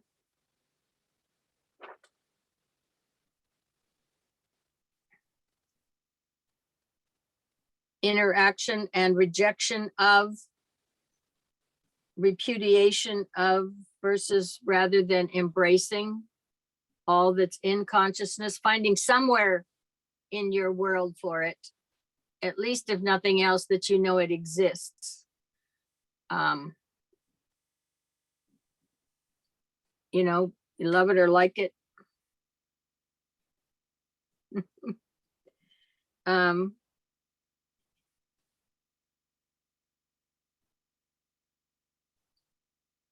Carla, I have to jump off actually. Sure. We Okay. have our Easter. We have to get going to our Easter lunch at my dad's house. All right. But Well, nice you could join us for this. yes, I will see you guys next week. Okay. Bye. Bye. Bye. Bye, Missy. Take care. Bye. Bye. Thank you. You too. Bye. You know, and- Lisa was just saying, because she's here listening too, she goes, it was a lot easier when she was younger to communicate and feel all these feelings. As she got older, she realized it's part of the system that was created by these other entities to not let us be able to communicate within and not be able to see the beauty of what has always been there. You know, we get distracted because of whatever input, whatever you want, but everyone has their own thing that they get distracted by that draws them away from what we're talking about. yeah, and part of what they talk about, and now I'm going to astrology for a minute, that the original Neptune you've got is it's interesting. It's put in as a smaller ego that you can handle in the earlier years, but most of the planning and the imagination and stuff you use to figure out where you're going to go and what you're going to accomplish. And that cycle lasts until you're in about your mid 40s, usually for most people, or early 40s, somewhere. It bounces a year or two, depending upon how fast that orbit is moving. And then you shift over and you now take the long view. And that's when the more of the spirituality itself has room, and you find room for it, and that's time for that to develop. But initially you got to get yourself positioned in this world somehow, and that's your first 40 years. And then you're going to get a perspective of, well, I'm almost halfway here, and I'm not where I thought I was going to be oftentimes, or where do I go from here?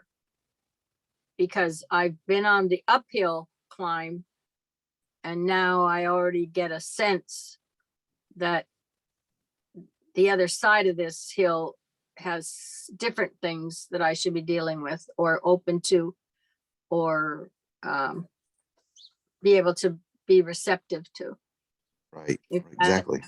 if that adds in. So it makes it a little easier for this material after 40. Hmm.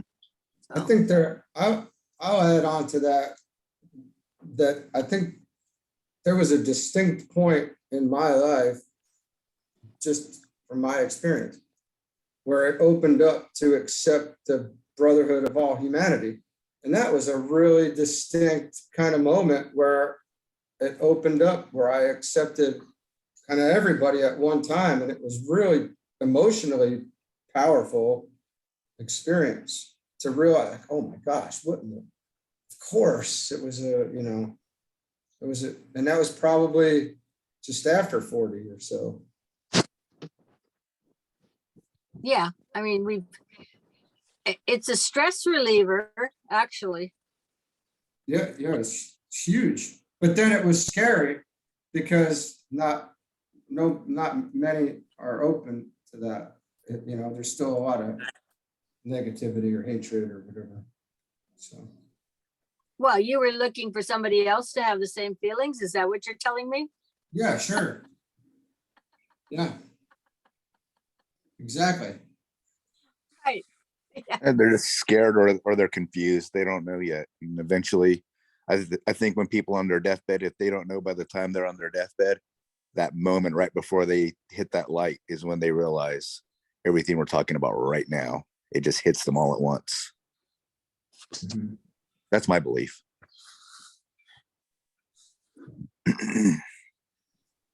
Yeah. I want to go. Anybody else want to comment about that before I shift topics? Okay.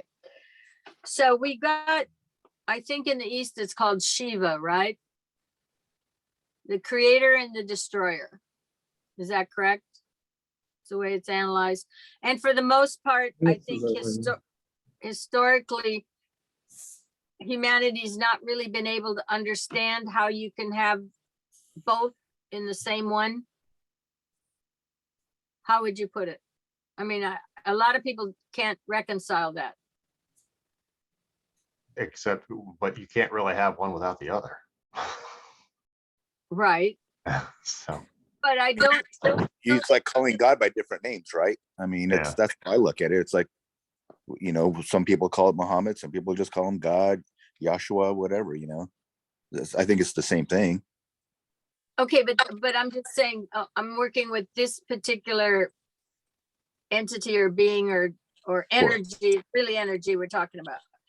Okay, but if you want to take this now to science, you want to take it to consciousness, you want to take it to polarities of plus and minus, imagine a light bulb that's connected to an electrical socket, if you will. If you turn the switch on, you got light, right? You turn the switch off, the light goes out.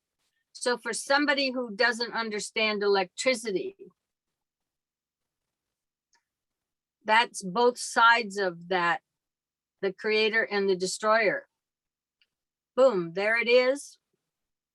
In other words, you flip this button, whatever it is, and you get this light and you flip it off and it's gone. And it's all only been just a shift of the polarity of the flow of the energy, right? So that takes that whole scenario and makes it completely understandable if you understand electricity and wiring and so on and so forth. But the point is, that's basically it right there. What was a mystery for ages in Eastern religions of how can this entity, because they would see it as an entity, be both.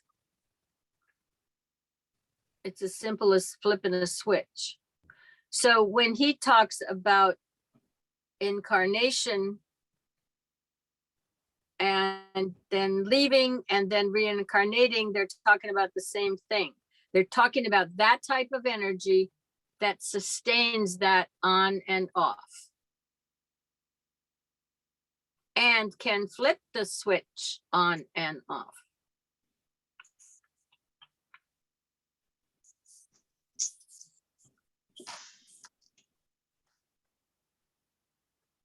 So, and until you see that energy, until you can literally see it, it's probably hard to imagine that.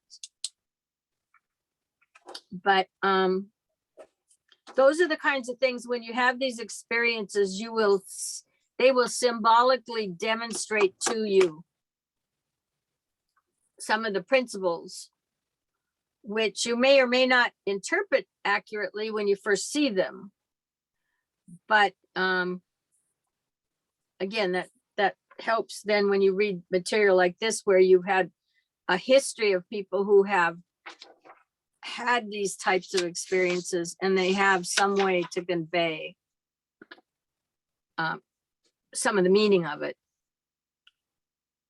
that newbies or people who are not used to all of this,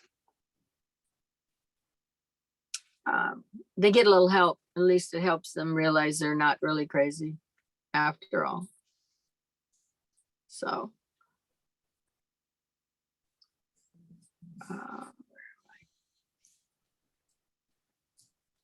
oh, I'm going to go back to rag on one of my general themes, which is not forcing group work until it's ready. And I believe I'm looking in white magic at that point in time.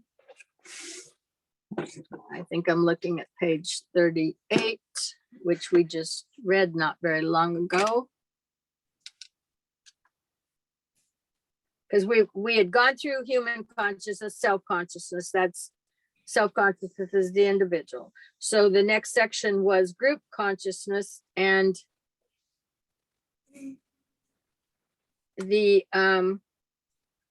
he talks about which is a consciousness of the great sum totals is arrived at by man through the development, first of all, of his individual consciousness, the sum total of the lives of his animal, emotional, and mental natures, plus the spark of divinity dwelling within the form which they make.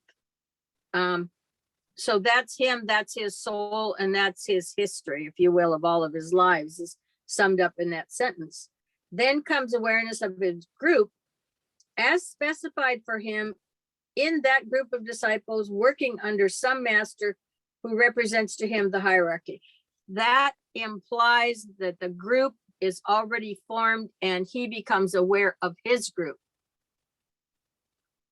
And to me, that's important to understand, because then he's going to fit in.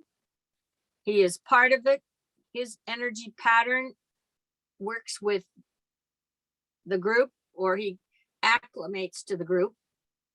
But he's already, for him to even be able to recognize it, he has to then be in sync with it. Versus picking out 5 people in random and making you all do the same thing together. Okay. Forced, in other words. Like you guys are trying to do at work. Okay, and what communism tries to do to the entire political body of, in this case, a given country, because I think the one who truly practices communism, Russia doesn't at this point in time, is China, where you belong to the state. And your product belongs to the state, whatever you produce. Okay. And you don't have your activity. It's like the actresses. I think there was an actress who did that Crazy Asian or something movie that was out a year ago or something to that effect.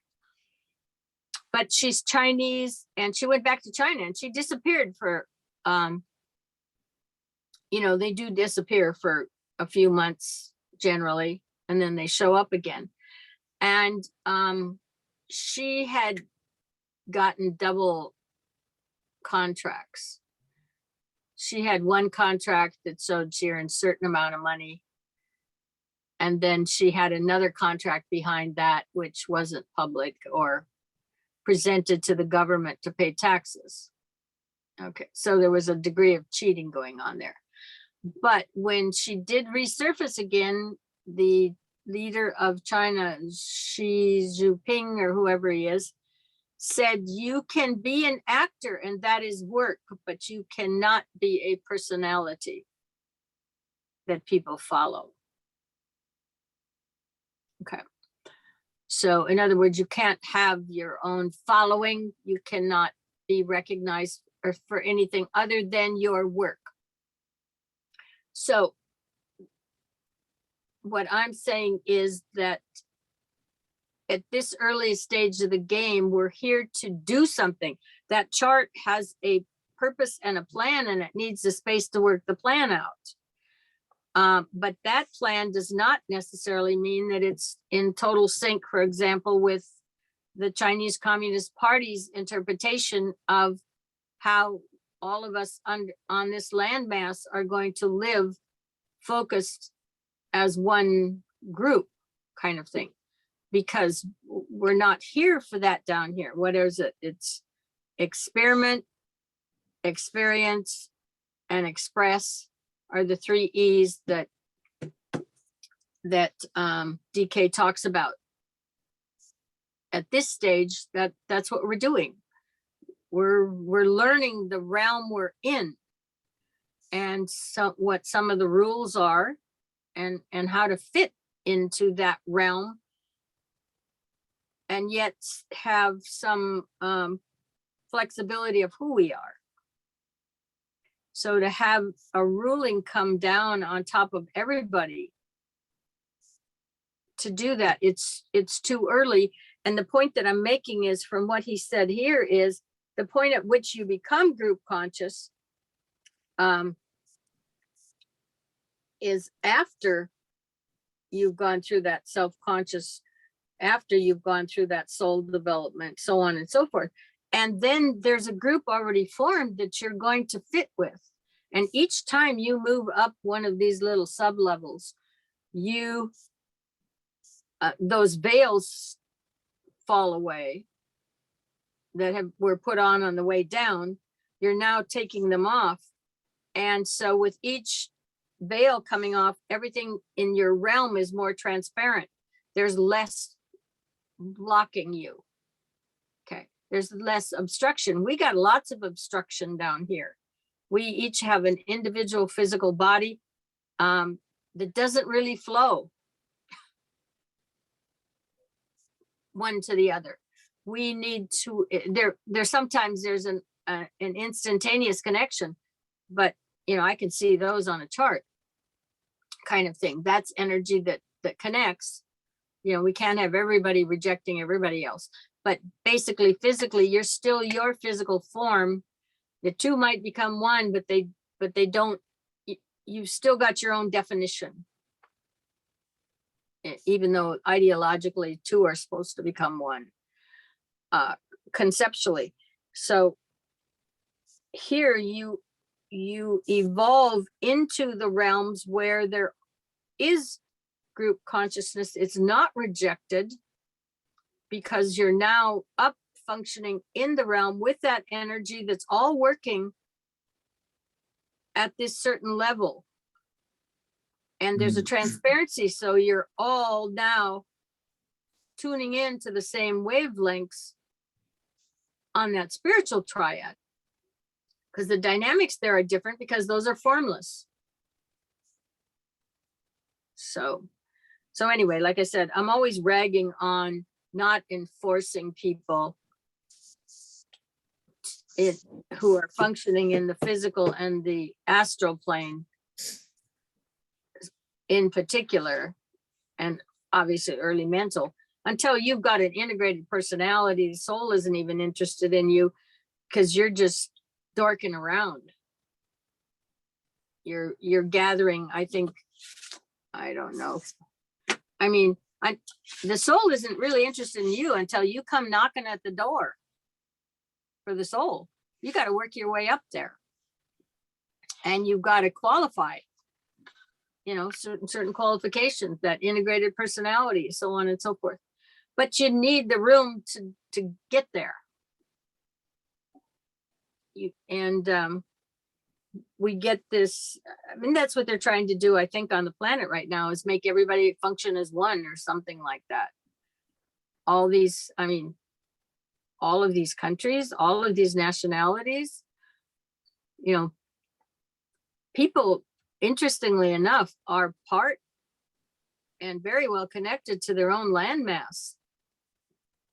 And those land masses have history. And, that'll be a challenge for the planet, but that integration will be very slow. Every time you try to have one, you have a war, right? Yeah.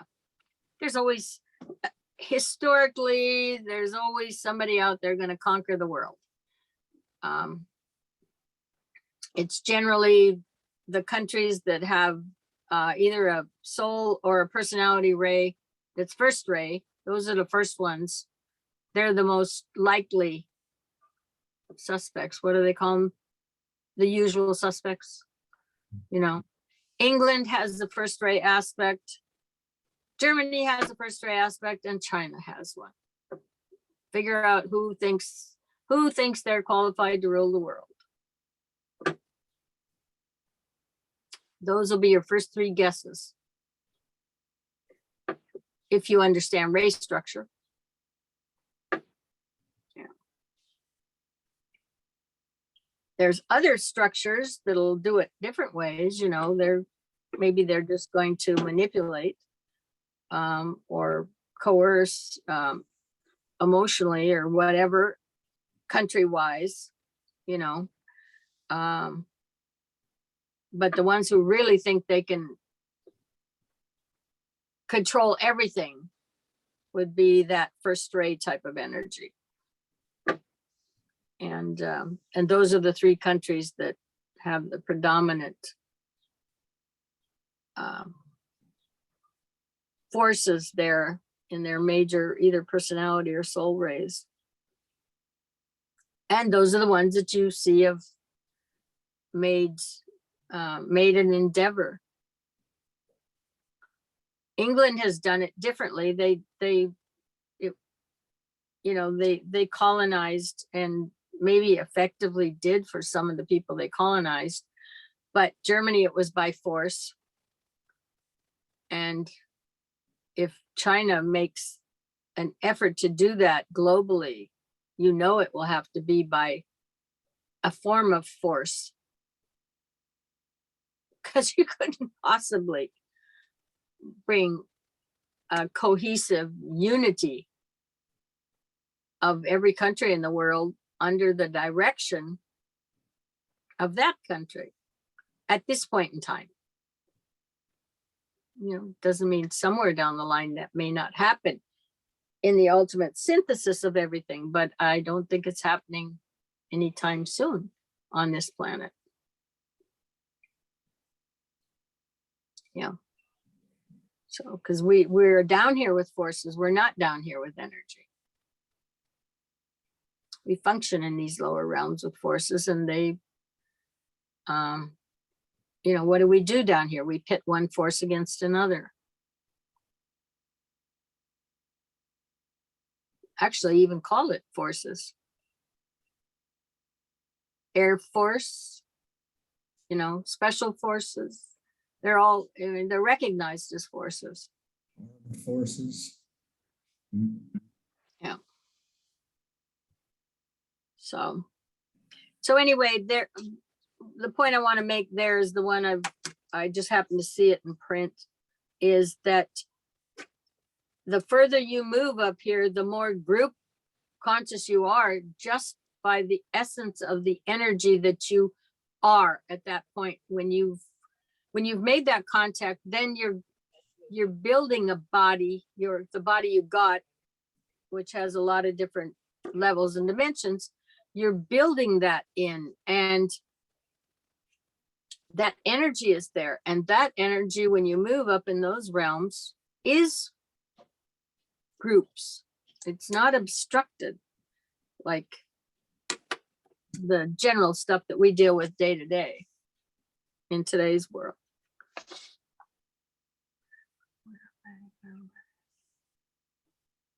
Oh,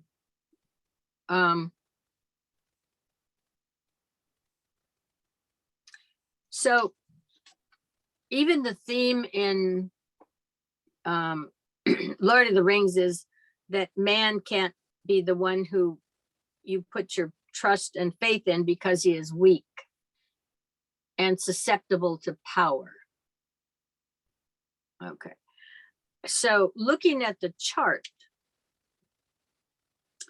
why would man be, how would you substantiate why he looks weak?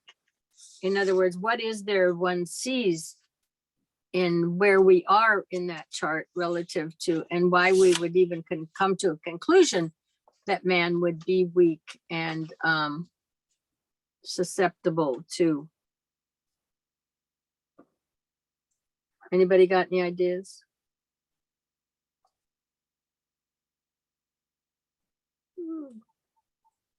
The astral. Silence is golden. Well, this is actually, I think, on page 38 also.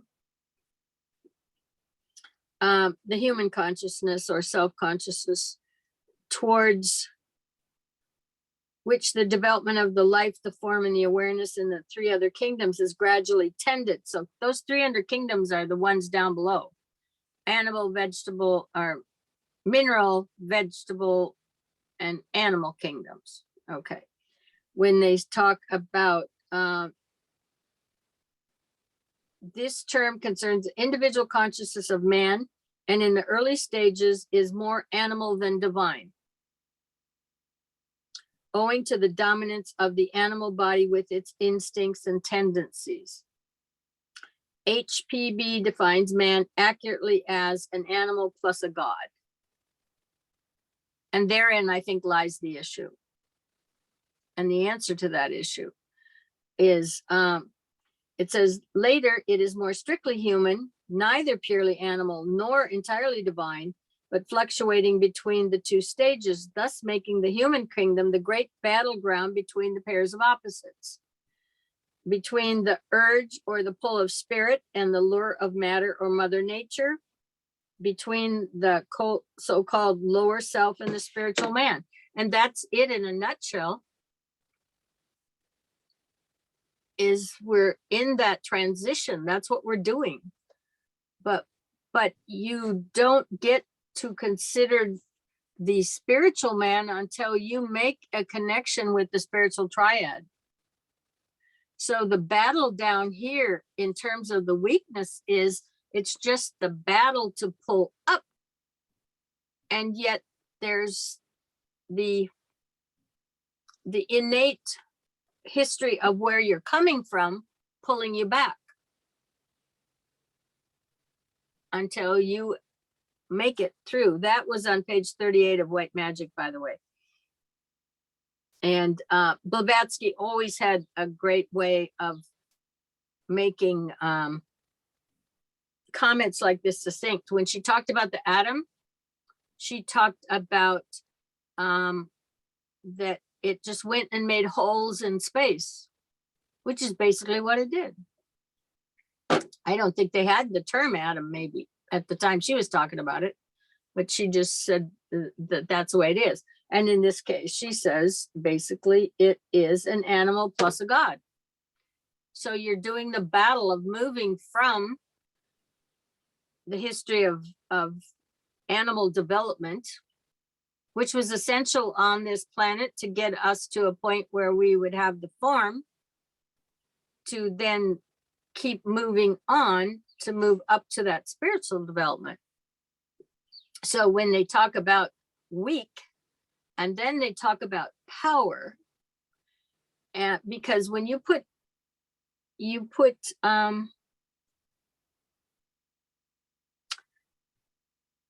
when you take first ray energy, which is ultimately the ultimate energy of all of it, it's not running a full play, but let's face it, it's what you unleash out of the center of an atom when you break it open before it's ready to open up by itself. And you know what we got? We got something we're really not ready for here. But that is energy that we're seeing when it blows up. Okay, that's not a force. The lowest that they talk about, that conveyance of that monadic type energy comes down to the astral plane, and it's experienced as desire. Okay. That's as close as it gets connected to an emotion. And ultimately, it's meant to be the desire to drive you upward. And ultimately, it will be in the evolutionary plan. But in the meantime, it's got a desire for a whole lot of other things along the way as it's running through the gamut of what's holding it back, and conquers each one as it moves on its way up. So when they talk about man considered weak and he is always loving power, well, in the earlier stages, that is his lifeline to pull him up. Okay. But I'm sure there's a lot of faltering along the way in the history of mankind. You know, when that ring is there, so to speak, within the presence of whomever, then that is a real draw and a pull to pull, in this case, one backwards and to falter and to somehow think that you can use it for something it's not. You know, like the steward of Gondor, you know, got sucked in, the old man who had Boromir and Faramir. So, I mean, you know, okay, so you think you can use it. I mean, it's fools rush in where angels fear to tread, because they have no idea what they're dealing with. But that's the weakness. That is the concept of why man is considered weak. It's because we're just in this process of this battle now. We haven't conquered it. We're doing it. You know, we're moving up. And so that's the battleground. And some people are going to make that choice to do that, and others are just not going to have the strength yet, because they haven't hooked up with enough of that energy from above that's pulling them, that they've connected to, which will help pull them up. Comments? You just explained what we're looking at. I think there's so much there. It's so hard to even comment on that Whoa, for me. Bull isn't there, huh? Okay. Must not be, or he fell asleep. I'm here. Oh, I want your comment.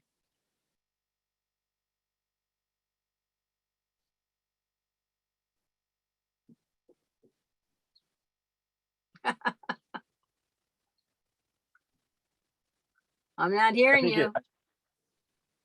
I think it makes sense as far as we're kind of just caught in the churn, caught in the middle, you know, 1 foot over each side of the line, trying to go up, but still having that sense, or, you know, or that pull back down for whatever it is. Like, don't want to leave your, you know, the comfort of what you know. Yeah, and then, and even our instincts and all of that are still programmed that way. I mean, and that's another one when you read the physics or the twin dimensions. I mean, we started there. We've got all that history. We still carry that history around with us. The only thing that happens each stage along the way is something drops down below the threshold. Now, we obviously know that the breathing mechanism and all that, we don't have to think to breathe every time we breathe, because that's dropped below the threshold and it's just automatic. And each time there's a major transition, very major, then some aspect drops below the threshold and you're no longer, whatever's going to function that it needs to function will, but probably whatever is that's been a drawback no longer has that effect anymore. It doesn't have the same gravity that but I mean, we're basically not that far from an animal nature, because until you hit the birth, so to speak, that second being born again, I don't even think there's this whole soul. You don't have any awareness of that anyway. You don't even know about this journey. I mean, I just don't. I think it's general consensus that it's not that the dog or the animal doesn't have a soul, but he's not aware that he has a soul. Okay. That he's not aware that this is the journey. That's not on his radar yet. And DK says, I was trying to think of how to put it in words for a second, but DK says somewhere that you'll know who you can associate with at a certain point. And it sounds like what you're saying is, you generally want to start associating with the people who've made that same level of connection. That seems to make sense to me. I don't know. Yeah, well, that's the first initiation. I do believe the AA program is for people who have not done that yet, because they don't, what they're missing is that they don't realize they're part of this group. They don't realize that salvation is theirs. On another level, there's probably a number of them who really feel that they may have done wrong enough that that they can't be part of something. They don't know Christ, if you will. They're not, they haven't maybe realized humanity has a different future than what they've been introduced to yet. And that future is up, if you will. That future is good. And if they didn't get love, care, and attention when they were very young, they probably feel very disconnected to humanity. And they are, essentially, because Yeah. they're doing that actively. And it's just, I mean, the actual nurturing is, and touching and feeling and all of that is very key. I was doing some research, and Beirut, before it started having wars, didn't have orphanages because it never had orphans. And frankly, it didn't, because if there was an illegitimate child coming, it was the responsibility of the brothers to kill that child when it was born. So you were not having orphans. And I would imagine if a couple of parents in a family group, something happened to them, the family group took the children, if there were children. And so they didn't have orphanages until the early 50s, I think, or somewhere in there. So there were some studies done on them. And in these orphanages, I mean, there wasn't a lot of money devoted to them. They weren't like club feds are in California for the prisoners. That's what they call it out there, is club fed. They had everything put in it. But anyway, they described them. They would be cement block rooms with a very, very high window that let in a little bit of light, but you're not getting any vision out of that window. It's too high. And so, and the care, for the most part, the care was not picking that child up, nurturing that child and carrying them around and doing all that kind of stuff. They were left in their cribs for the most part.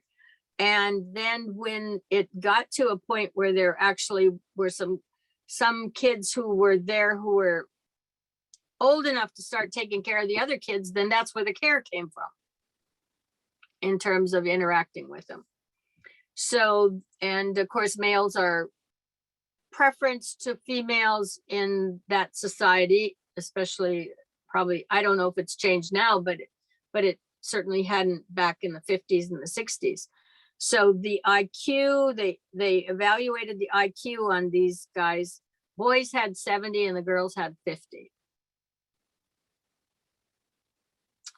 And so, I mean, if you don't have the stimulation, if you don't have the touching, the feeling, and the patterning that comes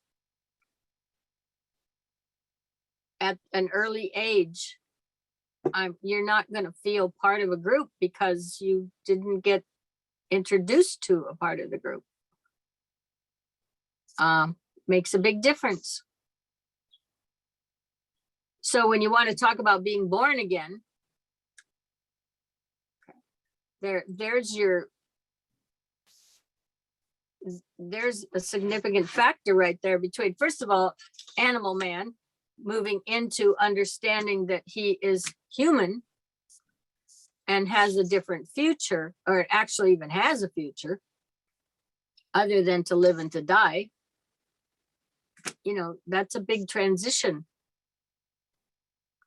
We take it for granted because we were brought up in Christian environments where everybody got a dose of it, whether they were part of it or not, because they either were part of it or they realized they weren't part of it in most families, because some kids went to church, other kids didn't. But the point was, everybody got a clue that we had a future of some sort that was beyond our animal nature, if you will. And that's a short version of you're born again, but understanding you're in that community, that you're part of that, and that community has a whole new set of parameters available to you that the animal kingdom does not have. And as we transitioned out of it, at some point, you figure out. So when he talks about being born again with the recognition and the understanding that you're a human being, and you've transitioned out of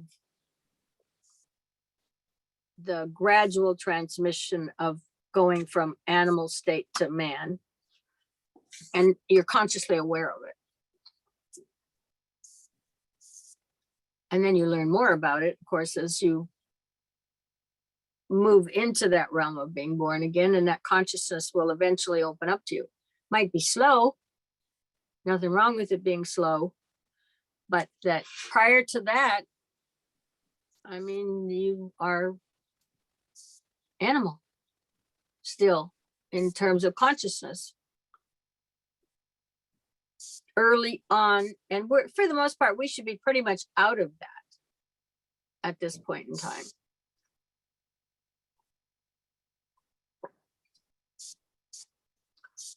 I see you working it over in your mind, Donnie. Well, there's just so much judgment that we face from everybody. And when you get to that point, I think a lot of the judgment just absolutely goes away, and you can look at people for what they are, but they will not be looking at you like that anytime soon. So there's that opposition immediately there, where you're accepting them into your world as part of the whole, and they're trying to get rid of you out of theirs, you know? No, I'm way further back than that. Okay. Okay. I'm when I talk about the animal nature, I'm way back. Okay. You come from generations that have already been born again to start with. Okay. But somewhere back there had to be a lineage that made the leap. I don't think, now, like I said, I think the AA, their job, in fact, I had a friend of mine, she was a psychologist. She said, I went to AA for a year before I figured out it was a spiritual program. Okay. But they somehow do not feel connected. So they seek drugs, or they seek alcohol, or they seek something like that. Those are all Neptune deals. Okay. They're just the false deal. Okay. So, but on the overall, for us, the last 2,000 years have been driving that born again connection, to realize that this chart is our chart here, this chart. This is us and our future, you know, our past, if you will, as man, human being, moving towards spiritual man.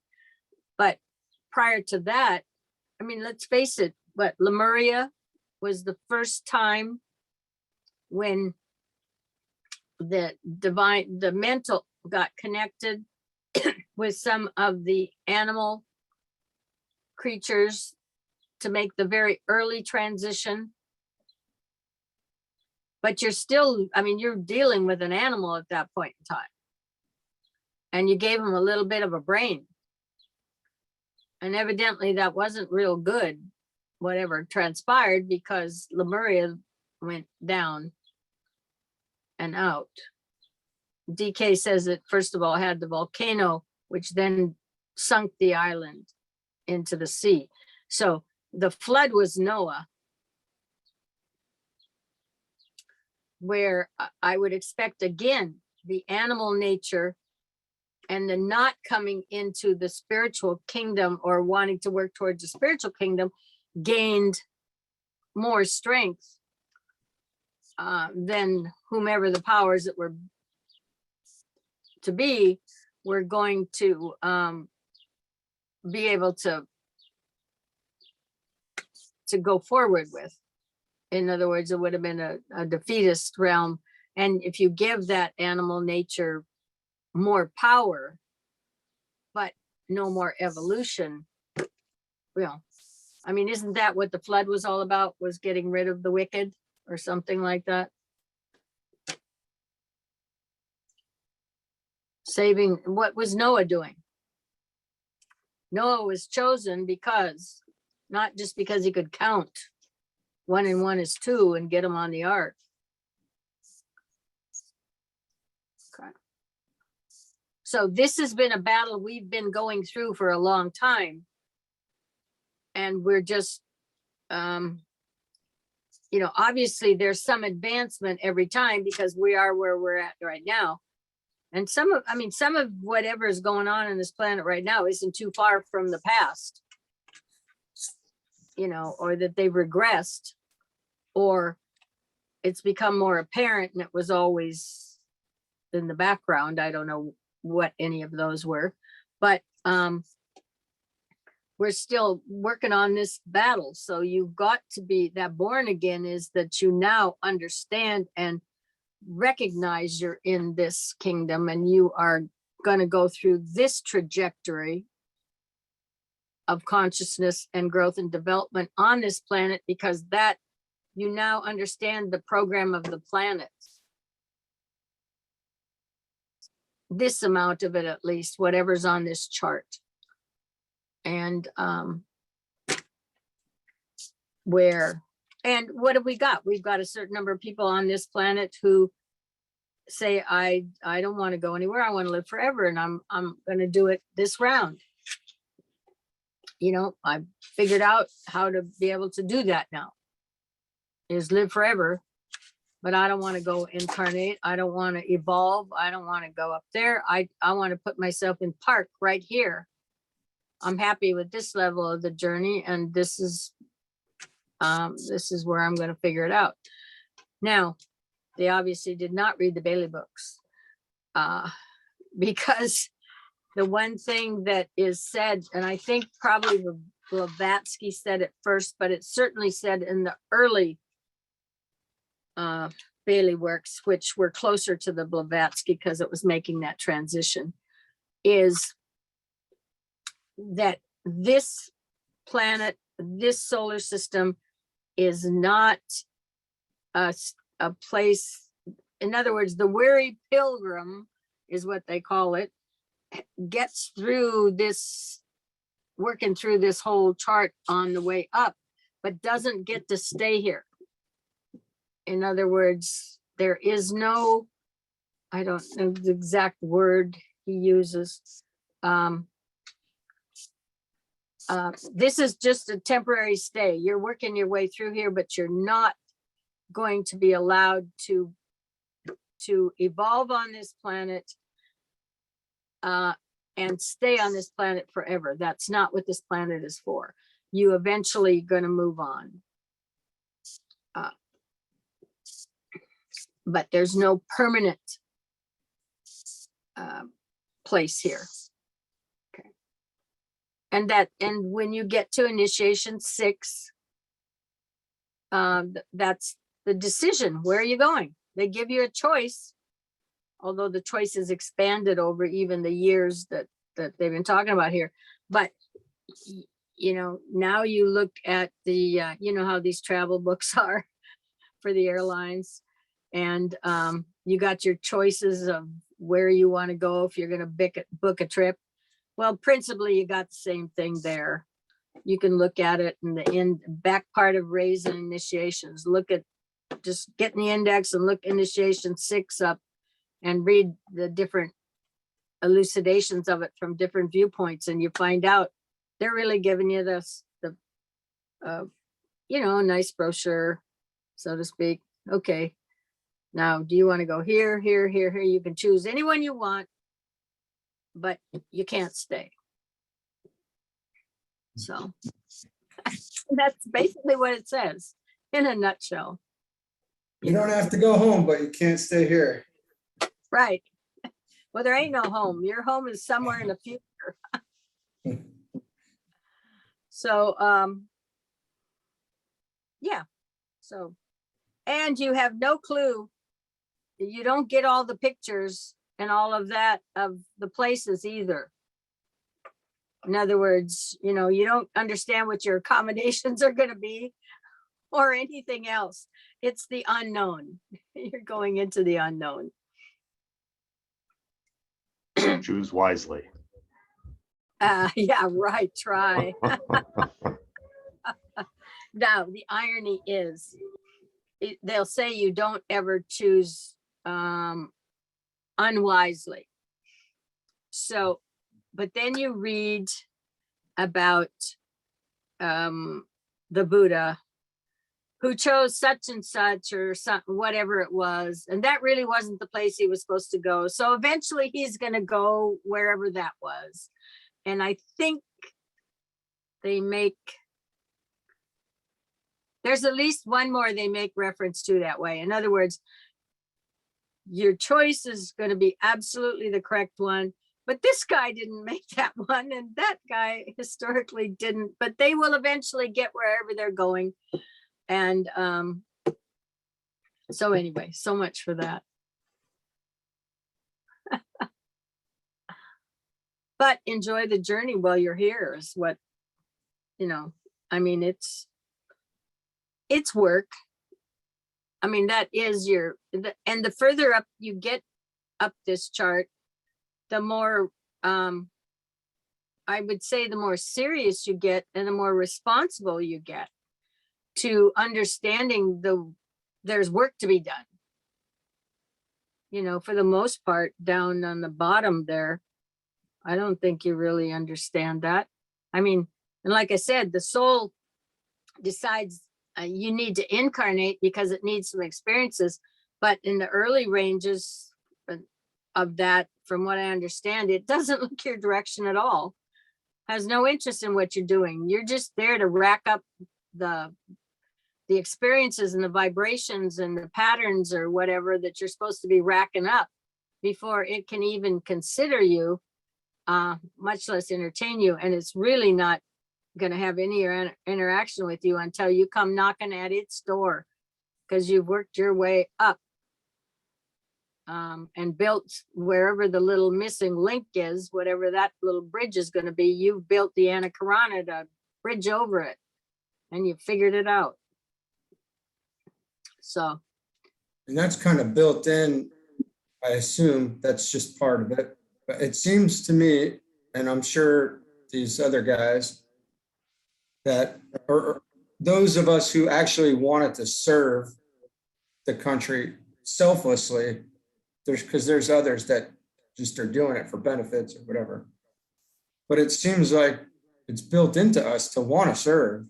And then we lose that ability at some point, but then kind of start to find out that this is here. And then it's like, oh, well, this is what we're really supposed to be serving. Need to Right. get on that. Let's go to basic training for that. Somebody, where's the, you know? And then we get to talk to our drill instructor. Who's teaching us how to do it, right? Yeah, right. Now, I did have a, on the concept of serving, I had, I'm just putting some notes together myself because we talk about service. Okay, down here, and we really see it as a category of of something we do with our energy, how we apply our energy. Okay. Am I saying that in such a way that it makes sense? It's a category of action. In other words, this person is going to serve. Okay, that one doesn't serve. They just do. Okay, but we categorize it as, but it is a category of action, and we separate that out. We know some people serve, some people don't serve. Okay, whether it's the military or whether it's because they're a priest or whether it, whatever, but there's, we pick people out and we categorize their action, and that's what we give them. But the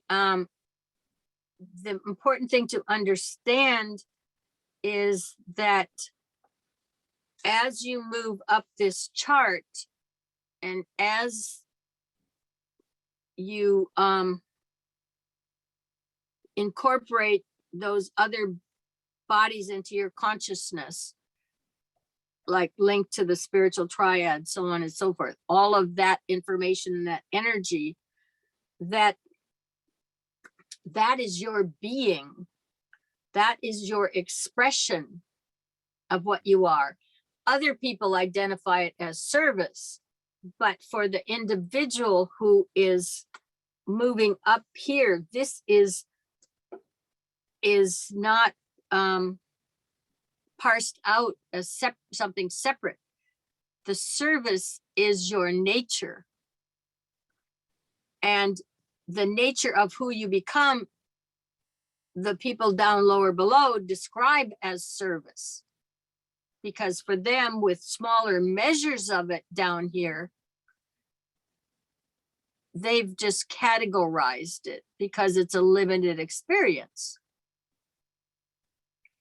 And that's more of that monadic energy. So what you're really measuring when you talk about service is how much of that monadic energy is consciously being expressed. Did I get that through in a way that you kind of understand? So the greater percentage of that you get on the way up, your nature to express itself is identified by other people as service.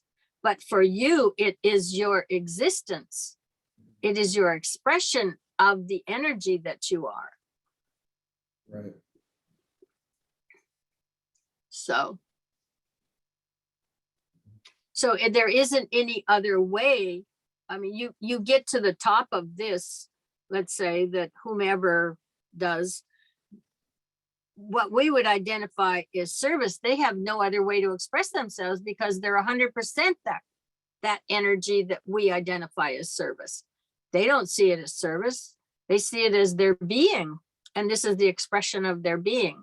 It just happens to be in unison with the planet. And we on the lower levels are only really identifying being in unison with the planet on the small categories that it is. So we define people as, you're in service, or you've dedicated your life to service, or whatever. It's all just the difference in the ratio of the energy as you move up here, as to how we categorize it when we're down at the bottom, looking at how you use your energy.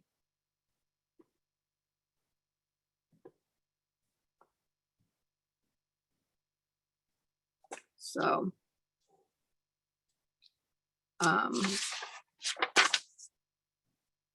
Any other topics somebody wants to throw out, please feel free.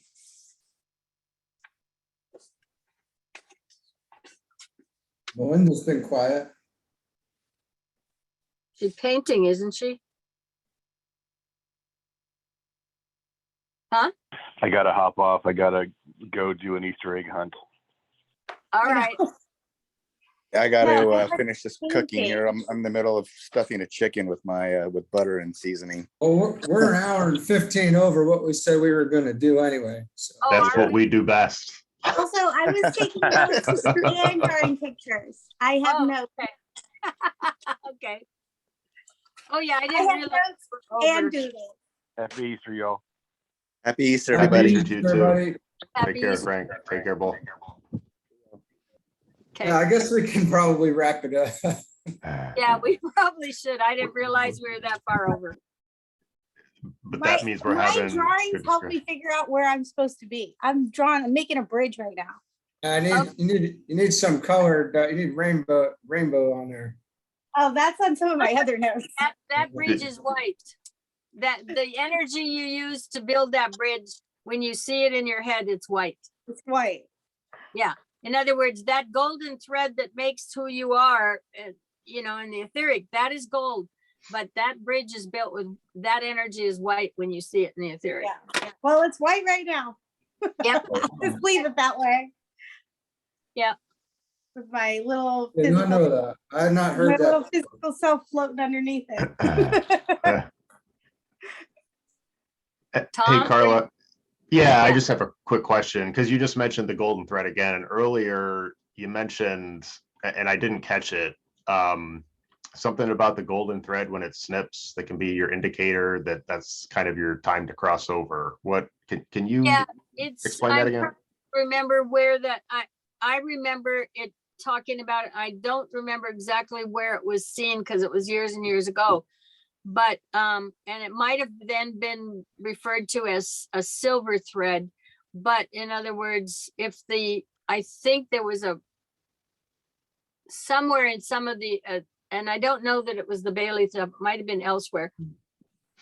And I think maybe if that the silver thread gets snipped, that was an indication that that life force then was separated from, the incarnation was separated or something. It was just an old terminology that was used. Well, that's what we hear when we hear Pink and Imagine Dragons and all them talking about walking the wire. Okay, yeah, And AKA the Sutratma, I believe is what the technical term for it's called, but you can walk up and I guess you can go up and down that, but at transition, that's cut. Does that sound right, Carla? The Sutratma is the life force that comes down originally. I would expect you're probably looking at that as the umbilical cord that's coming in. Well, Okay, there's two, one from the head and one to the lower, to the heart or something. right, because no matter what, you still have the life in the form. Okay, that's the original. In other words, if you're, that gives you life whether you got a brain or not, it functioning. Okay, in other words, you follow what I'm saying is that that's the life force that connects. Then you have your other developmental forces, which are probably far more advanced, but way back when all that other stuff wasn't even built yet. But you still had to be able to get that connection of that life force down into the physical. And that one was, I believe you will consider the Sutratma. It's going to be there for everybody, no matter where the rest of the level of development is. In fact, I assume in many respects, I don't know if they use the same term, but I mean, you got the same thing with animals, right? There's still a connection that each one of those little kittens or that cow or whatever has in there that's connected until at birth it's disconnected. Mm.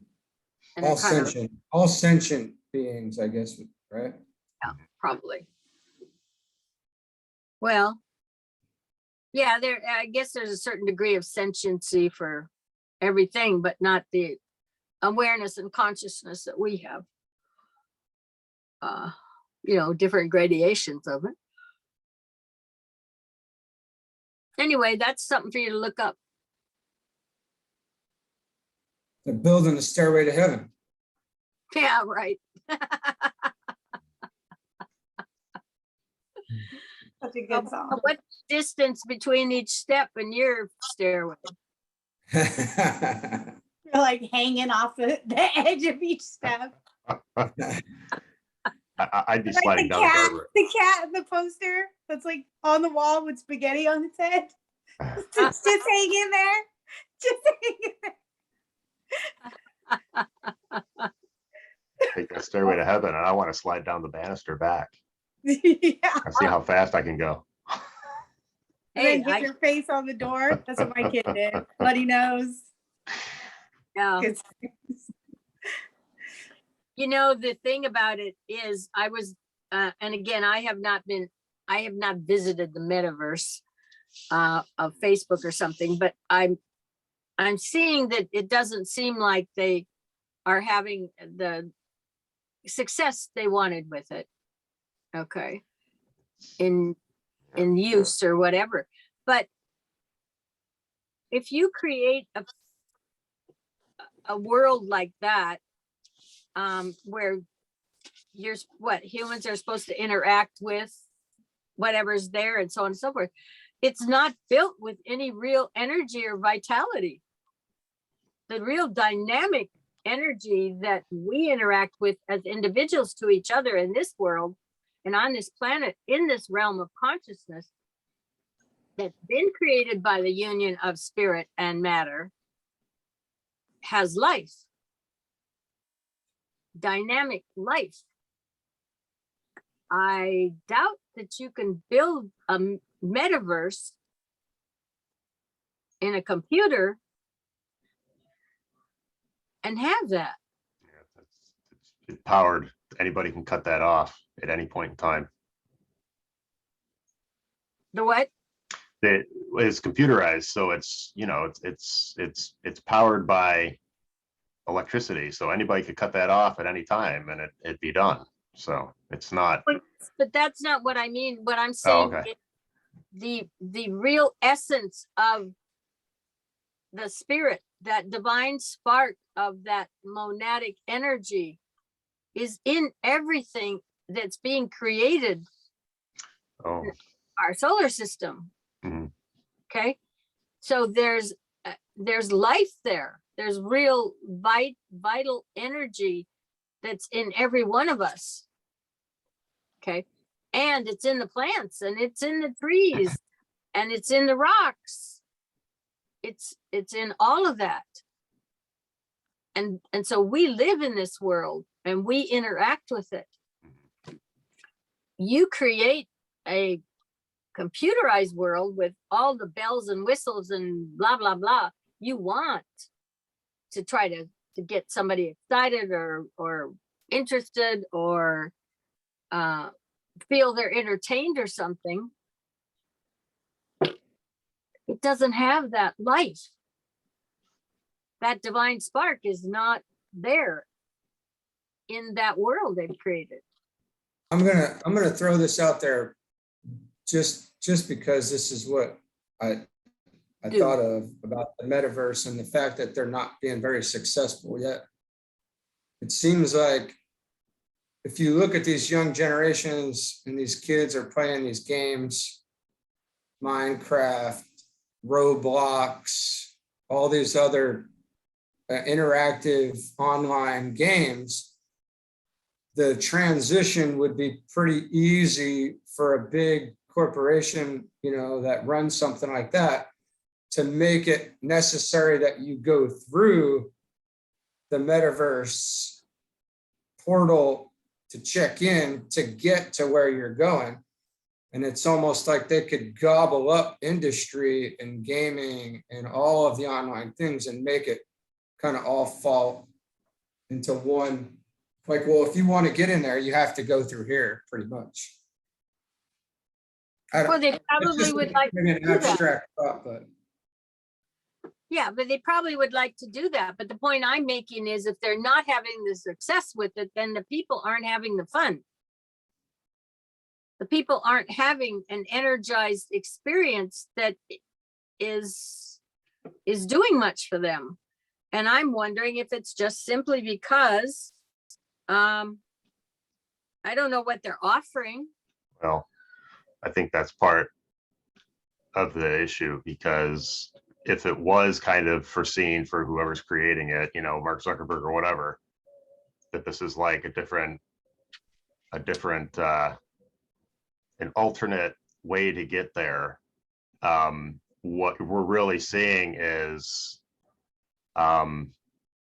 it's more like just another avenue for more greed, because that's really what people are going in to do. It's like they're It's Ready creating Player One. they're creating their own universes, and they're collecting things that they don't have here outside of this computerized world, like that they can never attain, but they can go into the metaverse and build themselves a $20 million mansion.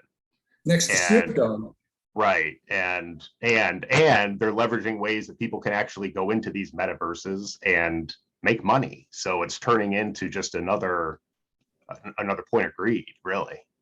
And so it right out of the gate, if someone was like well-intentioned to have it be like another guiding path to get people to different levels of spirituality or whatever, it can't get there now because it's already been corrupted. Yeah, but I don't think it was ever meant to be. That's not Zuckerberg's route. It's just the No. reverse. Yeah. I think for him, it's more of what can I do to live forever, basically. Well, that's, And downloading his brain into a computer is the way that he sees to do it.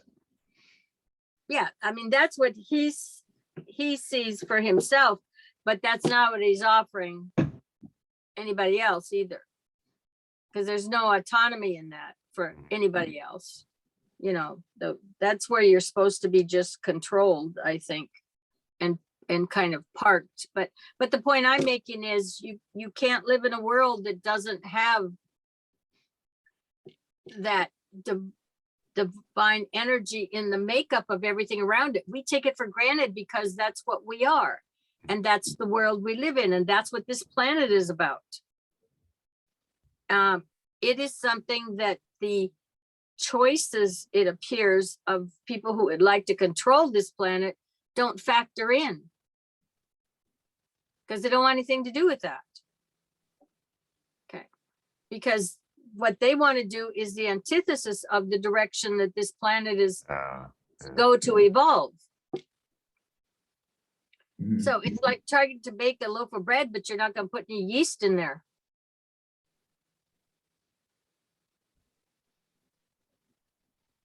You know, so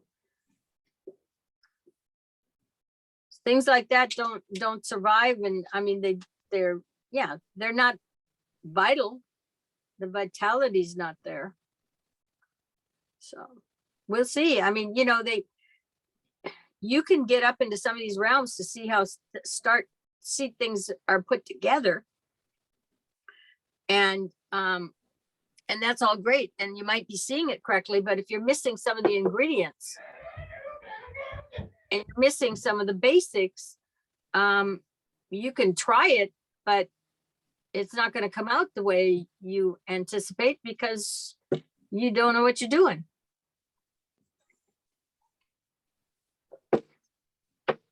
I think the people who are trying to like fix DNA problems and stuff that they see in medicine are trying the same kind of thing, because they'll want to know why a certain little DNA thing doesn't unfold or something. But if they start going in there and tweaking this stuff, they get a real mess, because they don't have any idea how it's all put together and held together.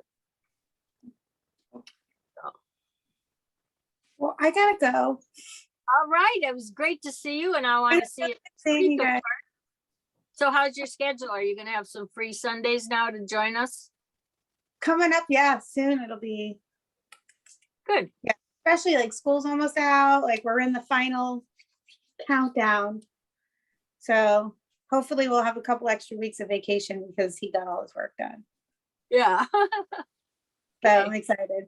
But yeah, it's just been, life, people living, people dying. So it's Yeah. Yeah. Coming to go. So Yeah. anyway, well, you look it's been good.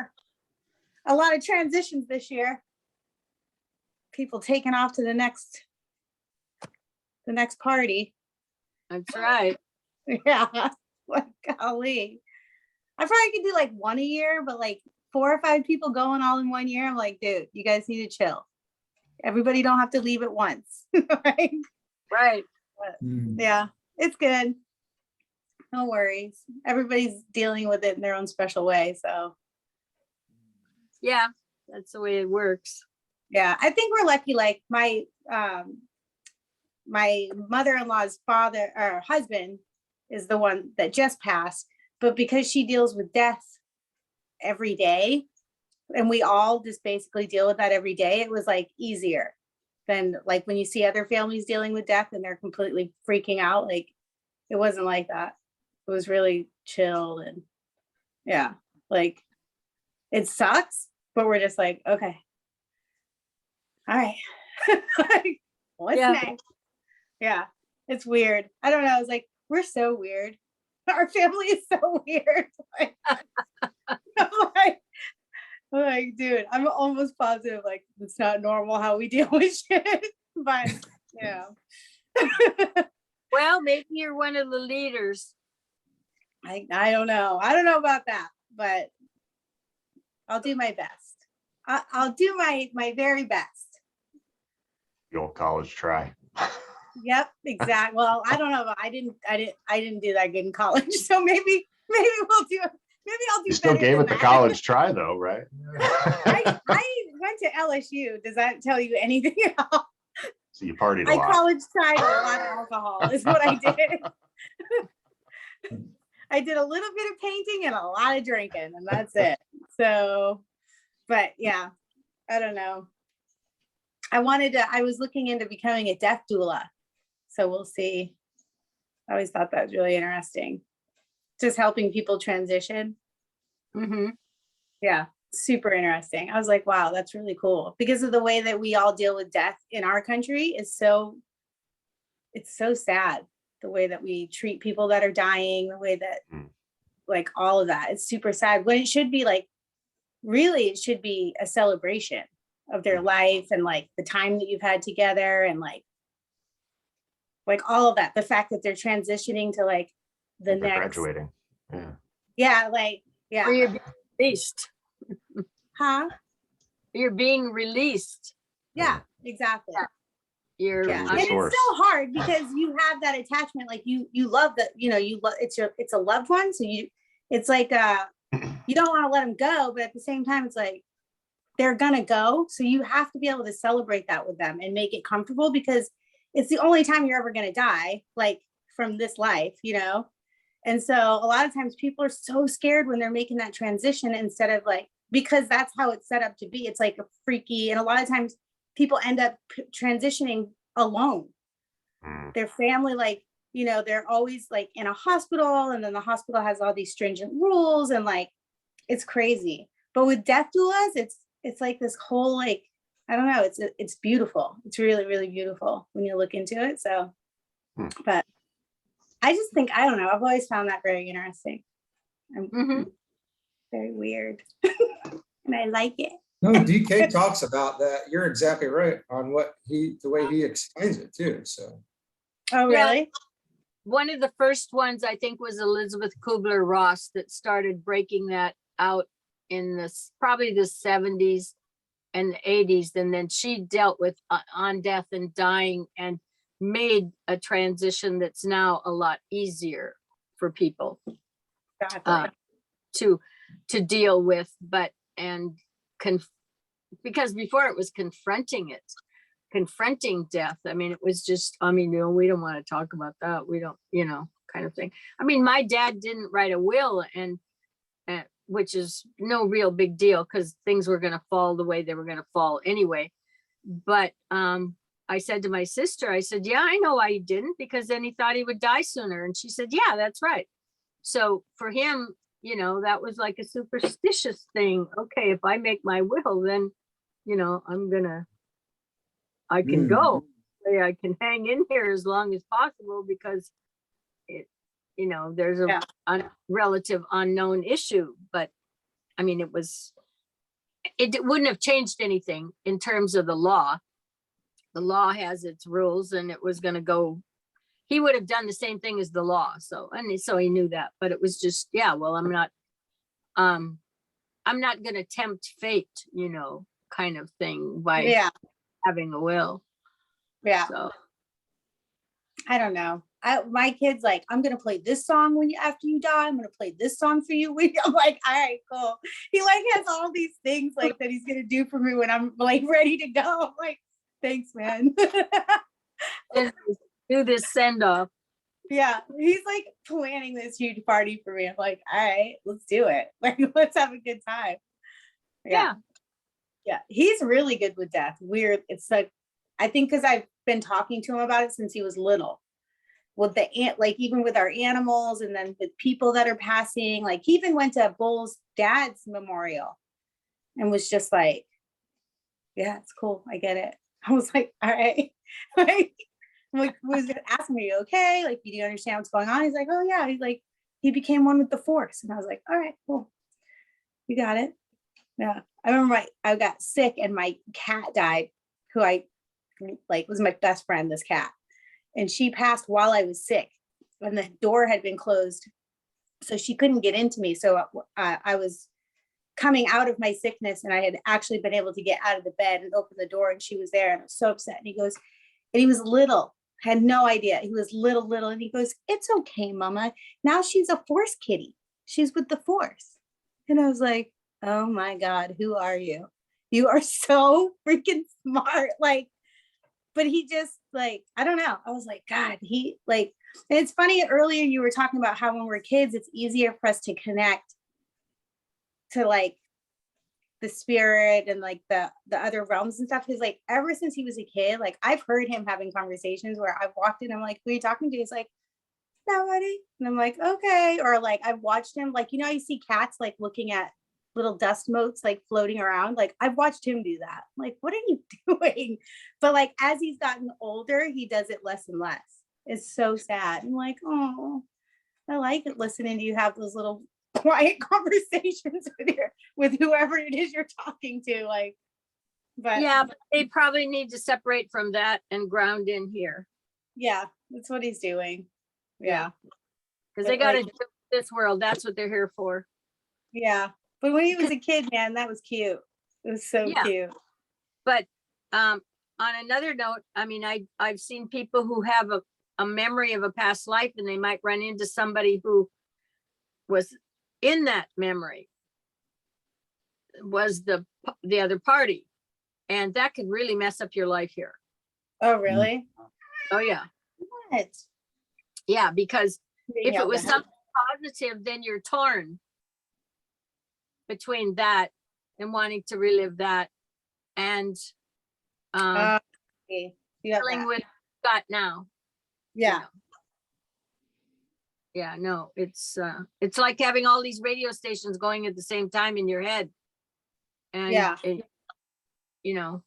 so, but the Many Lives, Many Masters book really gives you a really good picture of the fact that you interact with these people lifetime after lifetime. You just play different roles in the interaction, but a lot of the same party members keep showing up.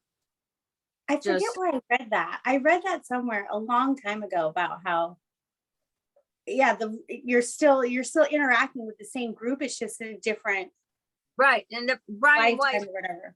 The Brian Life, Many Lives, Many Masters was a very good book about that, because he had a client who, it turns out, as he was doing the therapy, and I think he was putting her under. So, I mean, and all of a sudden now all this starts coming out, you know, it's brand new to him as a therapist, because that's not what he's doing. And then, but he realizes over time, wow, this person, you know, this is the way. And eventually he put the book out, but certainly not right away, because he was afraid of his practice, Of course. you know. But it's a classic now, and it's a very good book, and it does indicate how people do continue to interact. But she would make comments like that was the mother in a different lifetime, you know, well, and it's now it's this or that or whatever, something to that effect. Yeah. It's a good read. It's an easy read, and it's a very good representative book of what it's describing. Yeah. So, You said Many Lives, Many Masters, right? yeah, and the name is Brian Weiss, I think, Weiss, something like that. But the title's definitely Many Lives, Many Masters. Okay, I'll have to check it out. Yeah. All right, I'm gonna let y'all go. Have a wonderful Sunday with your families. You Yeah, too. feel- And happy Easter. Same to you. Okay. Thank you. Thank you. All right. See you Thank next you. I week. love the painting. Do you? Okay, good. I love it. I Thank you. I've painted your little nugget so many times. You have no idea. So many times. Oh, that's great. My husband would walk in and go, why is that thing staring at me like that? I'm like, I'm not done yet. I'm not done yet. But That's anyway, great. I'm glad you liked it. That's one of my favorite pieces so far. So I was like, I have to share it with him since he inspired it. But all yeah. right. Well, All right. y'all We'll see have you a next great- week. see you next Okay. week. Bye. Bye. Bye. Well, Tom, how was it? Good stuff. Always. Always. Should I stop recording? You can keep talking, or do you want to keep going? Well, I'm gonna have to drop too. Yeah, I Okay. didn't know. It is 12:15 and it's Easter and the kids are excited and I hear them playing and I should probably go get some of that action. How you Yeah. said. Okay. All right. Well, I'm going to stop the recording. Okay.